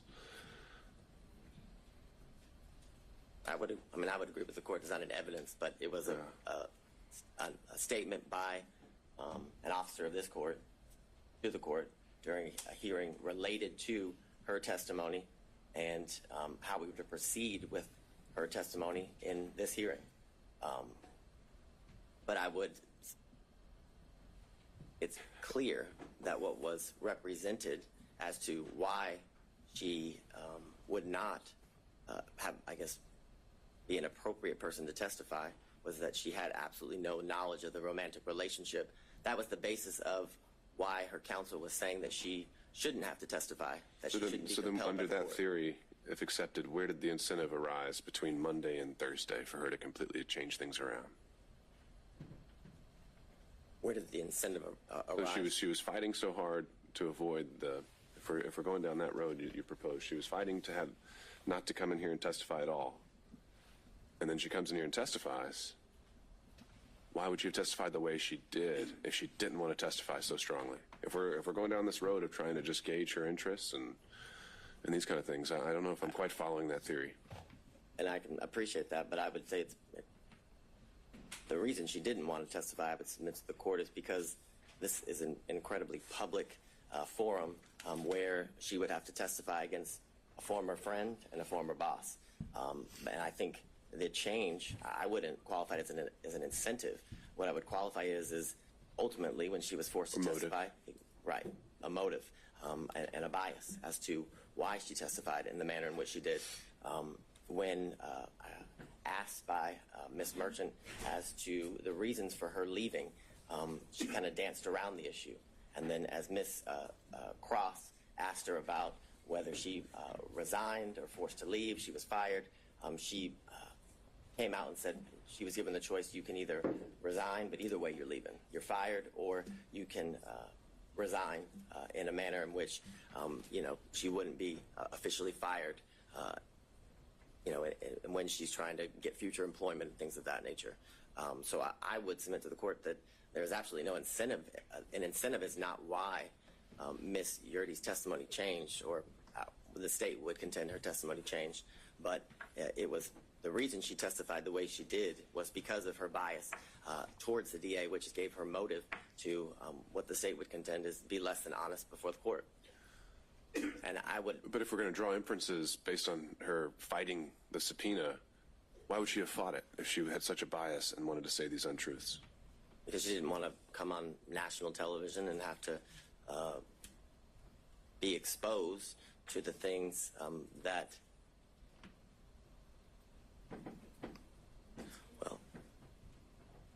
I don't know anybody who wants to testify before a court in a normal trial, a normal proceeding, but one of what I would qualify in this high profile of nature, where everybody would be able to watch and learn what she has to say as it unfolds in the courtroom. And I'd further submit to the court there is reference to she left the DA's office in the text message that were submitted in, I believe, what is it, Defense Exhibit 39, that it's because she released confidential information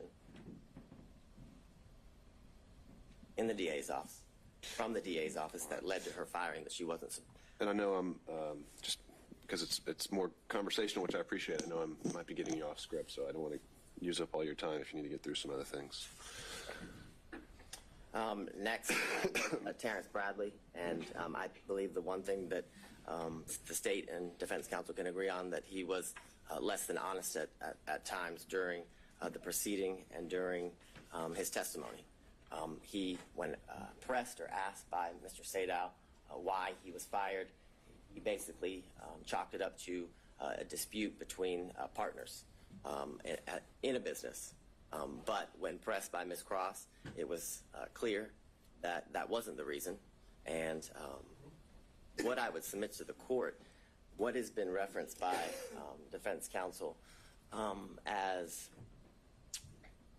baffling as to why the state would go into such a topic area. The state, as all counsel has when appearing before the court, has a duty of candor. And when Ms. Cross knew she was going to have to cross Mr. Bradley, she knew he lied. And she had a duty of candor to the court, in the state's opinion, to expose that. More importantly, it goes to his credibility and the statements that had been represented by defense counsel that he allegedly had made in the past. So it was important to bring that to the court's attention, because when a witness is testifying, the court is assessing their credibility and determined to whether to believe the veracity of the statements made by the witness or not. So that is the most important factor when determining whether somebody is telling the truth or a lie. Furthermore, he reluctantly, when pressed, finally admitted that he paid off the assault victim. Eventually it started with an escrow account and led to he did pay off the victim in that case. He testified over a span of 3 days, and like I referenced to the court, he must have said 15 times that he had no personal firsthand knowledge as it relates to the relationship between Ms. Willis and Mr. Wade.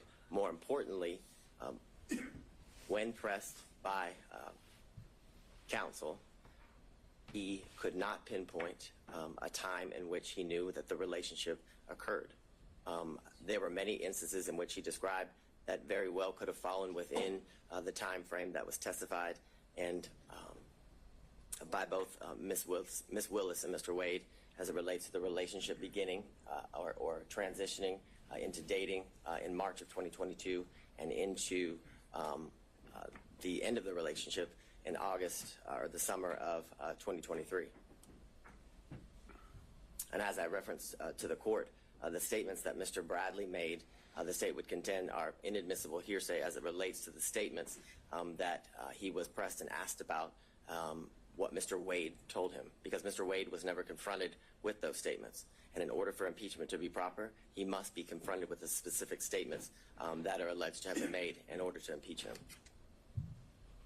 Again, Mr. Bradley had every motive to lie. I believe the text messages are kind of clear, are very clear as it relates to his disdain towards Mr. Wade, which due to the fact that he was expelled or exiled from a thriving law practice, and it was clear that the practice and Mr. Wade sided with the alleged sexual assault victim, which it's clear he assaulted her due to the fact that he paid her off. As I referenced earlier, Ms. Merchant represented to the court that Mr. Bradley had personal firsthand knowledge basically of it all, of everything, and that he would be able to basically be an impeaching machine. I think Your Honor referenced him as the star witness when you were addressing the claims that were made by Ms. Cross in relations to Ms. Merchant's representations to the court. And what I would submit to the court is that all Mr. Bradley's representations as it relates to whether or when the relationship between Ms. Willis and Mr. Wade began, and whether they cohabitated, because that was a promise that was also made, that he would be able to impeach the investigators as it relates to cohabitation, was mere speculation, gossip, and innuendo. And this is, Your Honor. The impression I got, and we can correct this while we're all here together, is that Mr. Bradley directly overheard a statement from each of these individuals that they could be impeached with. Ms. Merchant, is that accurate? Directly overheard. Which ones are we talking about specifically? Well, essentially, that kind of seemed to be all of them. You had said Allen, Bond, Young, and then the investigators, Hill, Green, and Ricks, could all be directly impeached by statements overheard by Mr. Bradley. Yes. In reference to your question, the unequivocal answer was yes. And when Your Honor is looking through the text messages, I would submit to the court that the text messages don't even say or indicate what was represented to the court in relation to the good faith basis for this motion to disqualify as it relates to the testimony of and the ability to impeach witnesses through Mr. Bradley. What's been referenced by all counsel is Mr. Bradley's assertion of absolutely as it relates to whether the relationship existed prior to Mr. Wade's hiring. And the question in itself involves speculation, because it asks, do you think it started before she hired him? And he says absolutely. He doesn't say he knows. He doesn't provide any context as to how he knows. And in these text messages and through his testimony with the court, the source of his information was unclear. What I would say to the court, as to a lot of things, other than the one conversation that allegedly occurred between Mr. Wade and Mr. Bradley, and I would submit to the court that that conversation never occurred. That would be the state's contention.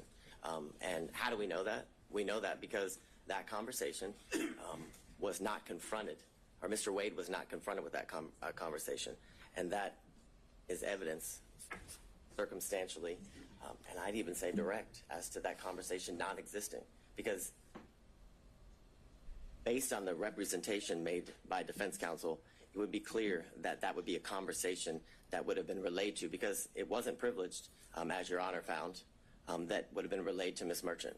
And if that conversation happened, you better believe that would have been a conversation that defense counsel would have confronted Mr. Wade with and against.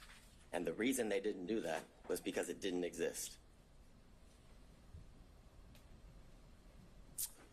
Again, you heard from Mr. John C. Floyd III, the district attorney's father. As Your Honor heard, he was a well-respected member of the legal community for over 40 years. But the importance of his testimony was to provide the court with corroboration as it relates to the years leading up to the relationship that transitioned into dating between the district attorney and Mr. Wade. What he testified to is that he moved into her South Fulton home in 2019. The evidence of his moving into that home at that time was his Georgia driver's license, official government document.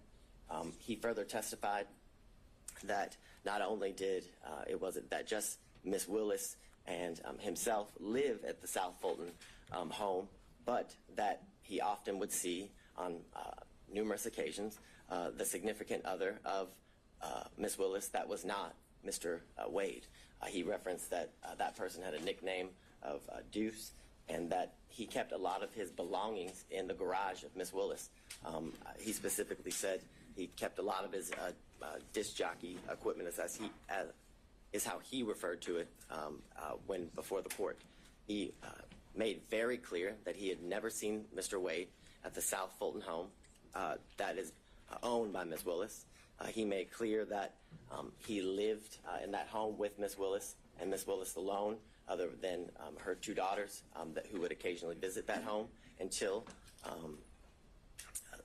after February of 2021. But what precipitated the soon move of Ms. Willis to what I would reference as safe houses for her protection was a protest that occurred before her home in February of 2021.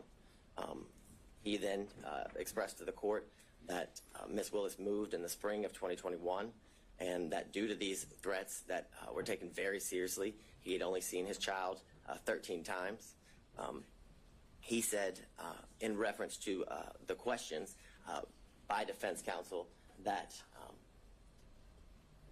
were in a,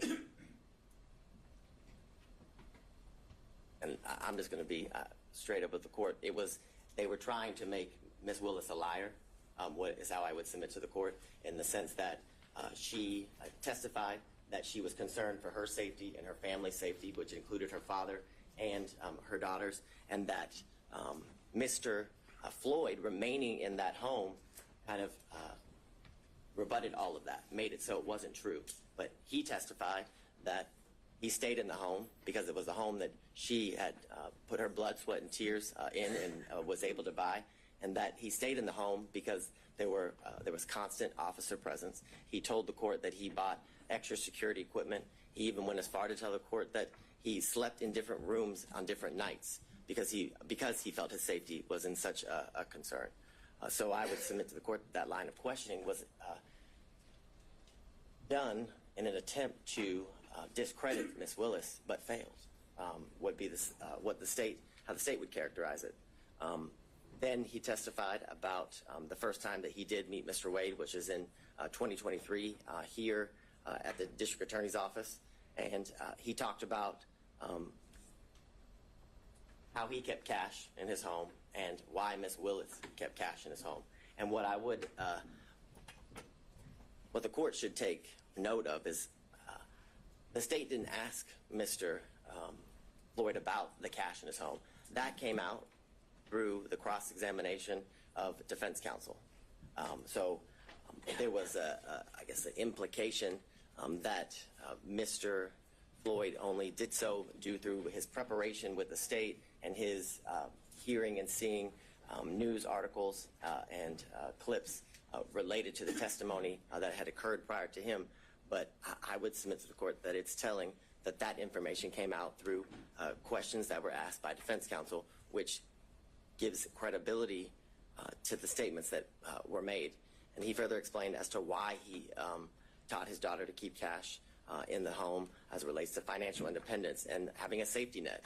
It was further testified that he had multiple safes and that he gave Ms. Willis his first lockbox, or her first lockbox, for situations as she described when she was testifying. And what I want to make clear is during Ms. Willis's testimony, it was pressed about the cash and where she kept it, and did it follow her, where she laid her head, and things of that nature, trying to further discredit the practice that she had as it relates to keeping cash in her home and why she had the ability to pay cash to Mr. Wade and other people and for other situations. And what the court should take note of is that there was no evidence that controverted that at all.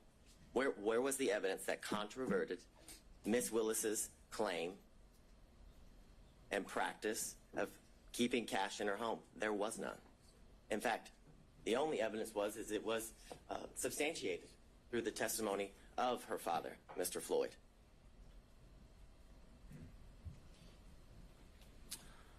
Furthermore, you heard from former Governor Roy Barnes, and his testimony was significant and important because how I would phrase it, Your Honor, is it debunks. Let me on this point, and I think you might have had a more recent opportunity to review his testimony than I have.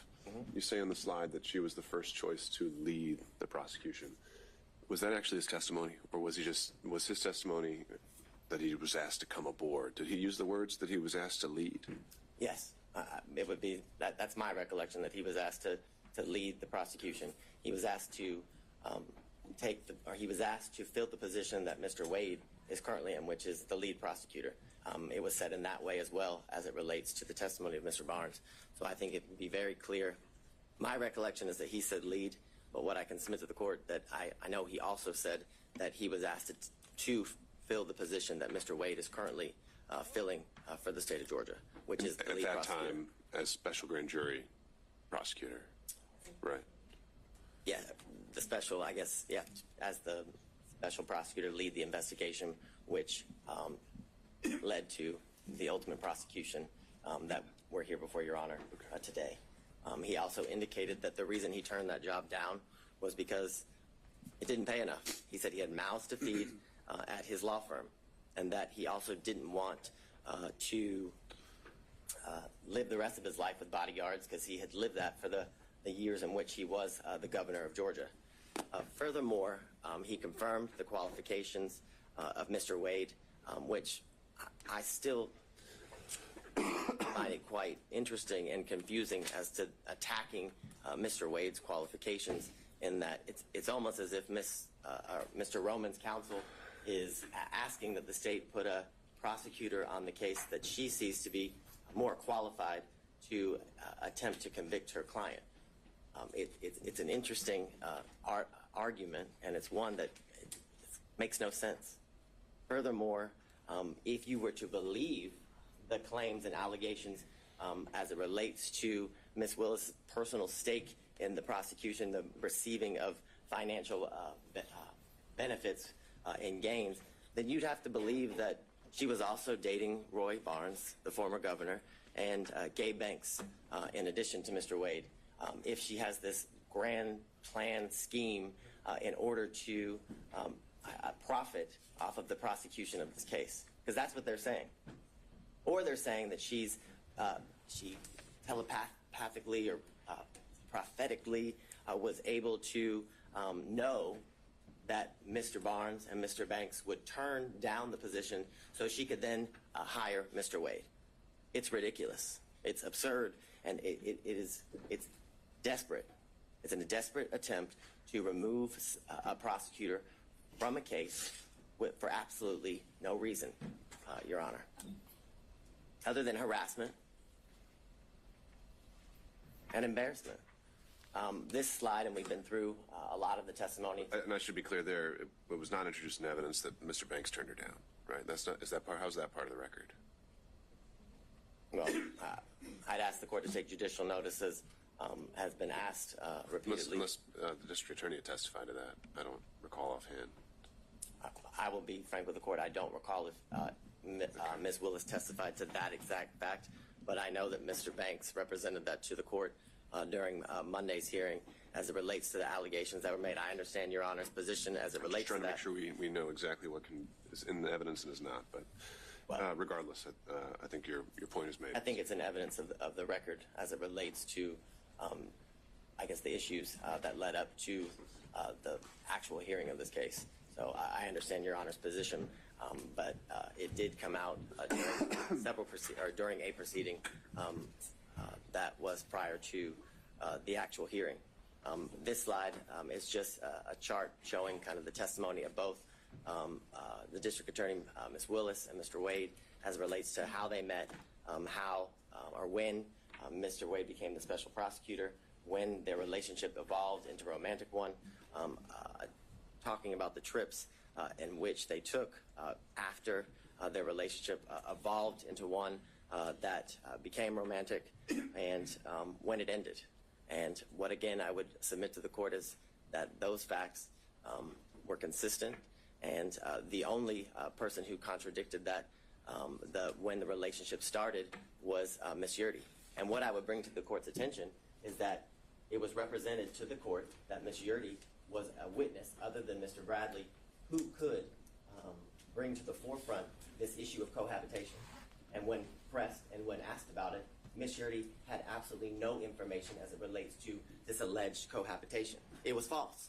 She said she had no information. She was asked about trips. She said she had no information about the trips.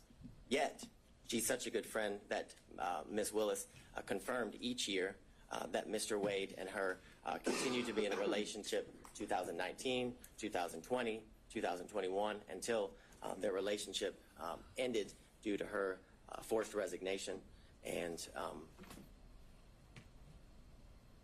splintering of their friendship, Your Honor. I guess several exhibits obviously were tendered in. Most of them were exhibits that came from the sealed divorce of Mr. Wade and Ms. Jocelyn Wade, contracts for legal services, trip itineraries, and the text messages. And I would specifically reference prior to today, the only text messages that were before Your Honor were defense exhibits 26 and 27, which it's the assertion of defense counsel that what those show is that Mr. Bradley had information as it relates to the relationship starting prior to March of 2022, and that's just false.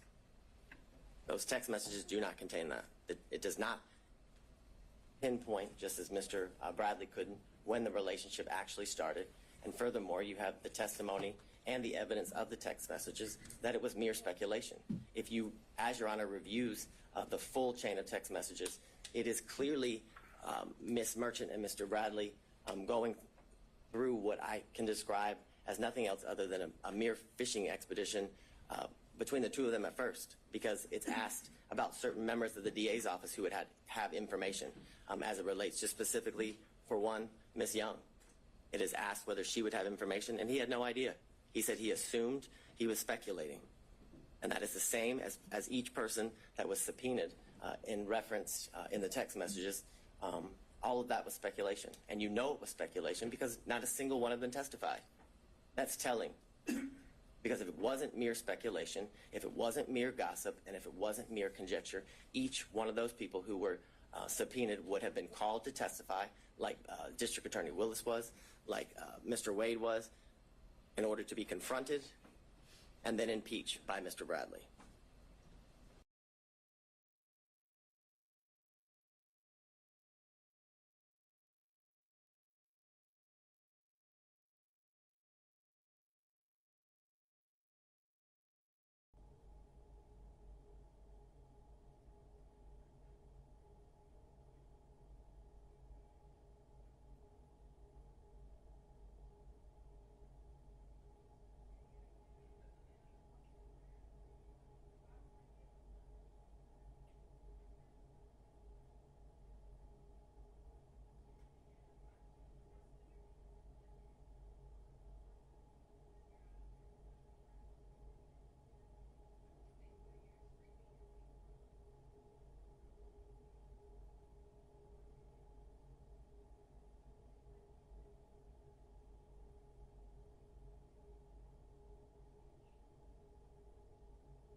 Can I have the cushion? Yeah, of course.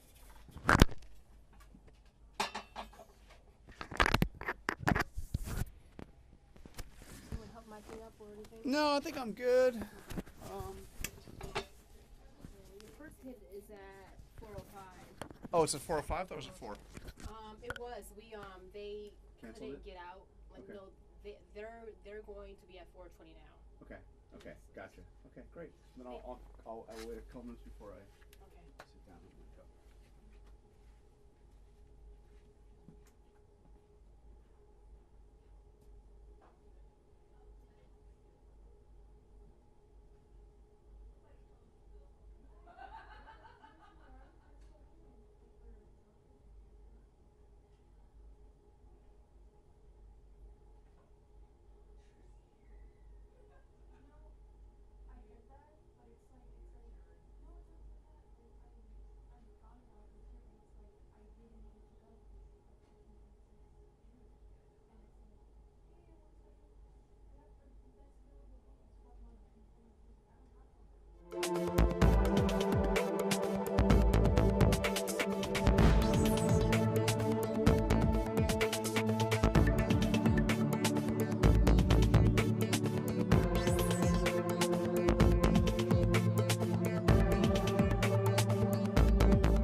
hours of their visits was not something that was pursued during the questioning of both of the parties. So what I would also submit to the court is that if you look at the days as it relates to in September and November, the use, the type of information that is used to make the plots for the longitude and latitude of the handset is data records. It's not voice records. It's not SMS or text messages. It's data records.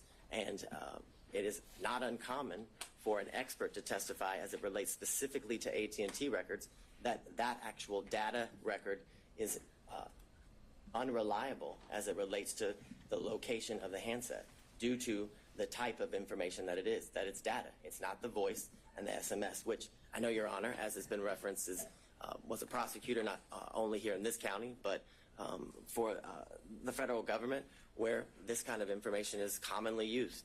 So in the comments that were made by the court, it was clear that you understood and understand the use of cell phone records as it relates to put somebody in an area, and again, not in a specific location. I'd also bring to the court's attention as it relates to the validity of the affidavit and the analysis done by the expert that was hired by Mr. Sadow is that not once does it reference the fact that AT&T records commonly have duplicate and triplicate entries within the call detail records. That is something that is commonly seen, and that is something that is seen in these records. And that is something that leads to the incorrect number of times that has been alleged that Ms. Willis and Mr. Wade were in communication through text and voicemail. And I'd also submit to the court that that number doesn't prove anything again, doesn't prove that anybody's in a relationship. It proves that they were in communication with each other. And I think Your Honor can use your own life experience as it relates to people you work with or friends that you are close with, and the number of times that you make calls to any of those people. I can submit to the court that I have a friend who I have been friends with for 15 years, and she worked in the office previously with me. And based on our professional relationship and our personal relationship, the friendship that we had had and still have, that we talk 30 times a day. So and that doesn't mean we're in a relationship. So the assertion that the number of times that Ms. Willis and Mr. Wade have spoken to each other, whether it's through text message or phone, it has no validity as it relates to them being in a relationship. What I would submit to the court is that what was shown through all of the evidence was that there's been a true cost to Ms. Willis as it relates to her life, that she had additional expenses that she had to endure because of her position, in the sense that she told the court that she had a mortgage, but on top of that mortgage, that in a house she didn't live in anymore, she had to pay for a safe house, that her home was vandalized, and there were racial epithets and sexual bigotry that were spray painted onto her house. The concern of her safety in her life is something that was testified to, and the fact that this job has led to the isolation and separation of her from her family and friends, which was given credence, and the credibility of those statements were provided by her father, Mr. Floyd, that he had only seen his daughter 13 times since all of these instances occurred. The full nature of the statements and the falsehoods that, for example, in these text messages that were purposefully leaked to the media as it relates to Ms. Willis's daughter, subjecting her position in school, that she flunked out of college, which isn't true, which in fact she has graduated from an HBCU. But what's been leaked to the media is the fact that she flunked out of school and someone other than her father moved her, which again, the validity of which was never shown. And all the while, Ms. Willis, facing these costs, has been able to continue to do the work unrelated to this case, which is shown in the fact that Atlanta's murder rate and violent crime rates have decreased while she has been in office. What was shown through the testimony of all of the witnesses and through the evidence that Your Honor heard was that there wasn't an actual conflict, that the defense failed to provide any sort of actual conflict in relation to Ms. Wade's, I guess, the relationship that transpired from the relationship between her and Mr. Wade, and that there was absolutely no evidence of a financial benefit that she gained as it relates to the prosecution of this case and the ultimate outcome of the case. The corroboration of all of that is the things that Your Honor is very much aware that she could have, I guess, financially benefited from, stretching out the case, for lack of better words, by the special grand jury recommended that 39 individuals be indicted. But through her sifting through the special grand jury's report and all of the evidence with the team that indicted the case, they only went with 19 of the defendants, which had she gone with all 39, they're based on the defense counsel's assertions, would have given her the opportunity to certainly find these financial gains that are claimed through the allegations of defense counsel. More importantly, why would Ms. Willis repeatedly ask this court to set a trial date as soon as possible if her motive in prosecuting this case was to continue to financially gain, as alleged, from the prosecution of this case? It doesn't line up. It doesn't make sense. And it doesn't make sense for a reason, because it doesn't exist. More importantly, this office has multiple RICO and as well as large-scale cases like this one, and much larger. And they also have, there's a lot of high-profile prosecutions. If Ms. Willis's ultimate goal by hiring Mr. Wade was for her financial benefit, then she would put Mr. Wade on every single one of those cases. So she could certainly revel in the riches and lavish lifestyle that has been referred to by defense counsel, which there's been absolutely no evidence of. The evidence was she stayed at a DoubleTree in Napa, a DoubleTree. I don't know that to be a lavish hotel. Most people, when they go to Napa, if they want to lavishly experience Napa, stay at the Ritz-Carlton, the Four Seasons, things of that nature, not a DoubleTree. So the allegations and assertions that Ms. Willis was living the lifestyle of the rich and the famous is a joke, absolute joke. As it relates to what you heard, and the secondary issue is the forensic misconduct. And for lack of better words, what has to be shown is that the statements that were made by Ms. Willis related to the prosecution of the case and ultimately the guilt or innocence of the defendants. And we have none of those statements. There's been no evidence. Nothing has been provided to Your Honor as it relates to Ms. Willis' specific statements made about any of the defendants and in relation to the guilt or innocence of any of the defendants. I forget which defense counsel referenced the fact that she said she had a 95% conviction rate. Well, what Ms. Willis's job is to instill confidence in the community as to how well she is doing as it relates to her constitutional duties. And that was exactly what was done when she referenced that she had a 95% conviction rate in the previous year that she was serving as a district attorney. More importantly, it's been the allegations about race and religion being imputed in her speech, and that those comments were directed at the defendants at this table. And if you listen to the speech, those comments are directed at two elected or political officials. I believe it was Marjorie Taylor Greene and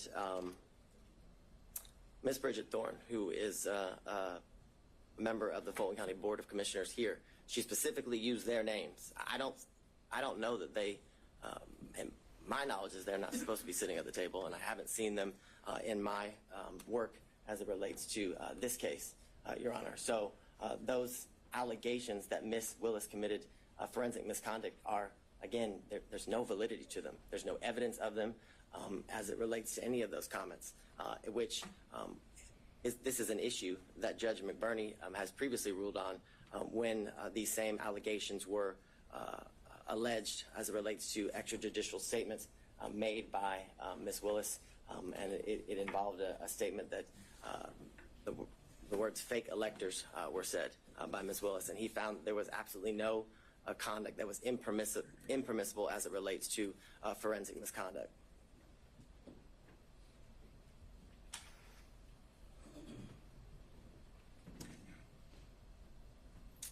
And I guess to drive home the point, at no point in any of the statements that were made and that are alleged here as it relates to the speech that she made at the church, at no point did she mention the guilt or innocence of any of the defendants.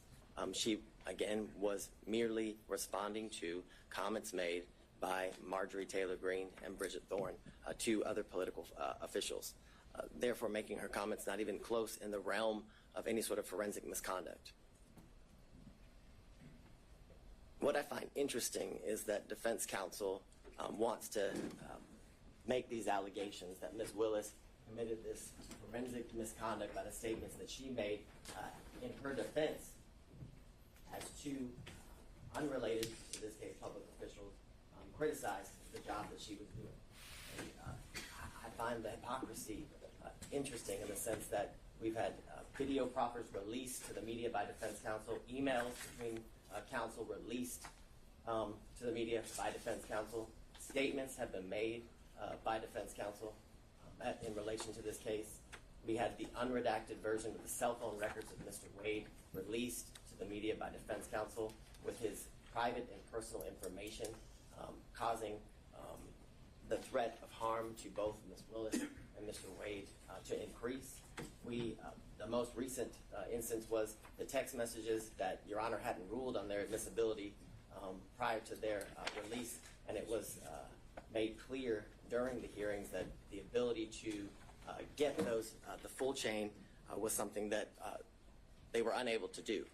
But they figured a way, and the minute they figured a way, they released it, the information to the media simultaneously with turning it over to the state and the court. For all the reasons obviously stated before Your Honor, that this motion should be denied because the legal requirements that are required in order for the district attorney to be disqualified have not been satisfied. The defendants have failed to raise any issue legally or factually to satisfy the legal standard for disqualification. They must show an actual conflict. They've been unable to show that the prosecution of this case was at all a result of political bias, which has been accused, or accusations have been made, as well as demonstrated that the prosecution of this case was motivated by any means or any way because of malicious prosecution. And they haven't been able to prove that this case was one of selective prosecution for political benefit or gain. All allegations that have been made during the course of different hearings and the procedures as it relates to this case. What I would leave the court with and how the state started the argument is that courts have been generally unreceptive, if not hostile, to attempts to disqualify prosecutors based on pervasive and institutional conflicts, which makes clear that the burden, that the standard is very, very high that must be met in order for an elected district attorney to be disqualified. And that burden, that standard has not been met. An actual conflict has not been shown. And more importantly, in conjunction with that, there's been absolutely no evidence that the district attorney has benefited financially at all, but benefited financially in conjunction with any outcome, whether it be now or ultimately as it relates to the prosecution of this case. And because of all those reasons, Your Honor, we would respectfully request you deny defense counsel's motion to disqualify the elected district attorney, Ms. Fani Willis. All right. Thank you, Mr. Abadi. Your Honor, I think we have 5 minutes and 44 seconds. That's what it says. Mr. Cromwell. Oh, you, okay, handing it over. Understood. Mr. Sadow, all yours.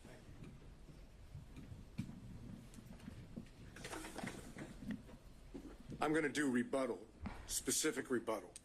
One, state somehow makes an argument that we should have asked Mr. Wade questions about his relationship and his communications with Mr. Bradley when they objected over and over and over. And Wade's counsel objected over and over and over, claiming that everything that Bradley was told by Wade was attorney-client privilege. Your Honor made determinations thereafter to Bradley. We didn't get the opportunity to call Mr. Wade back to the stand.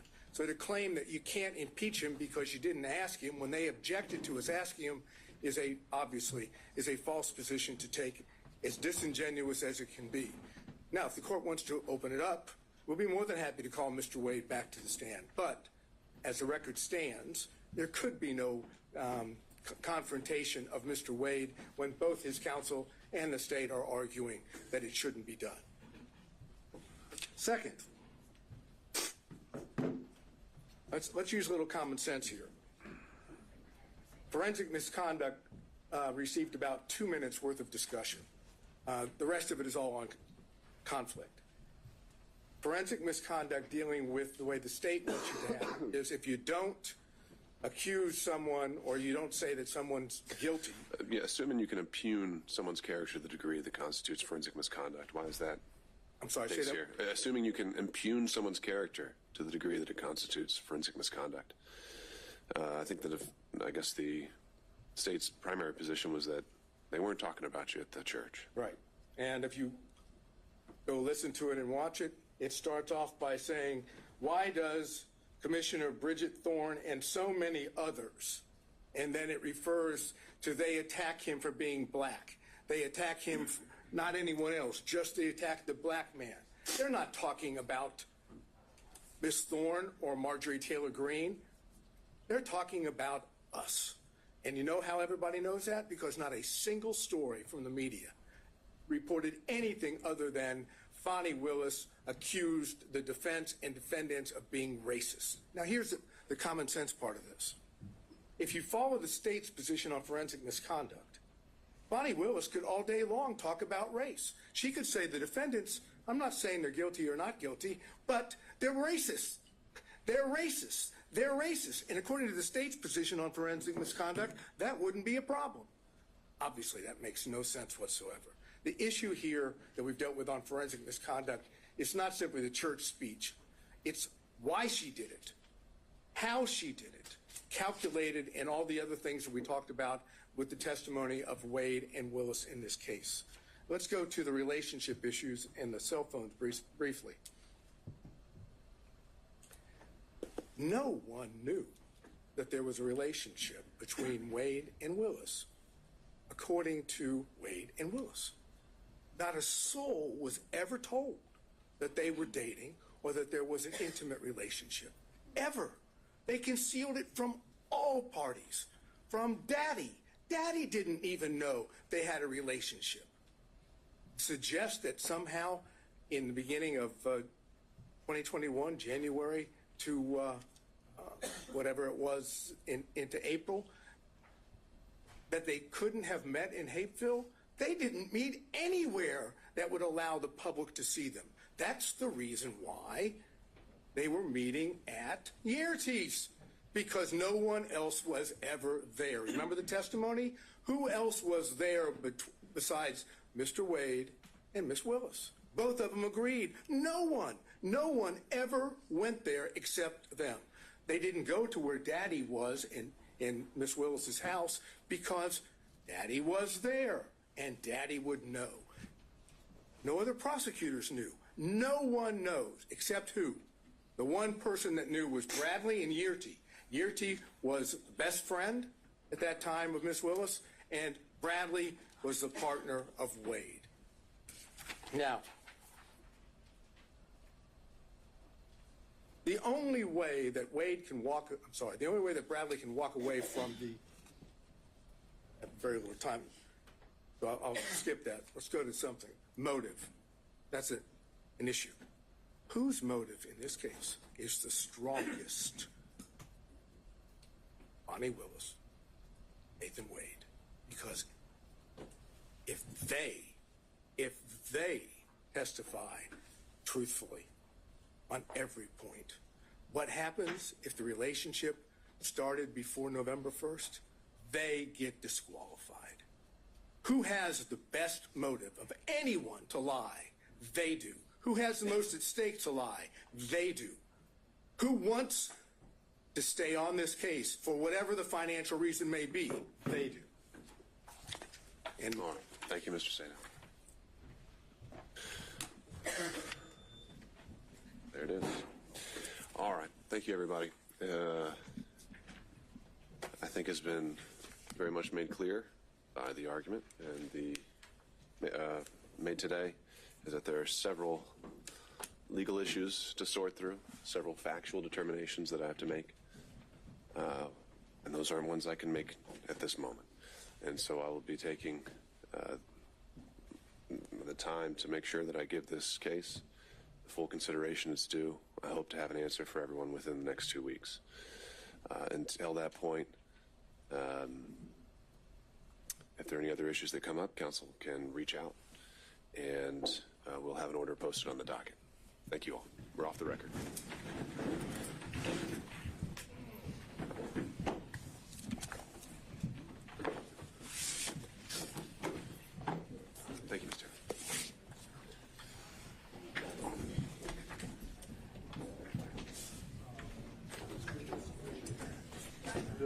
7.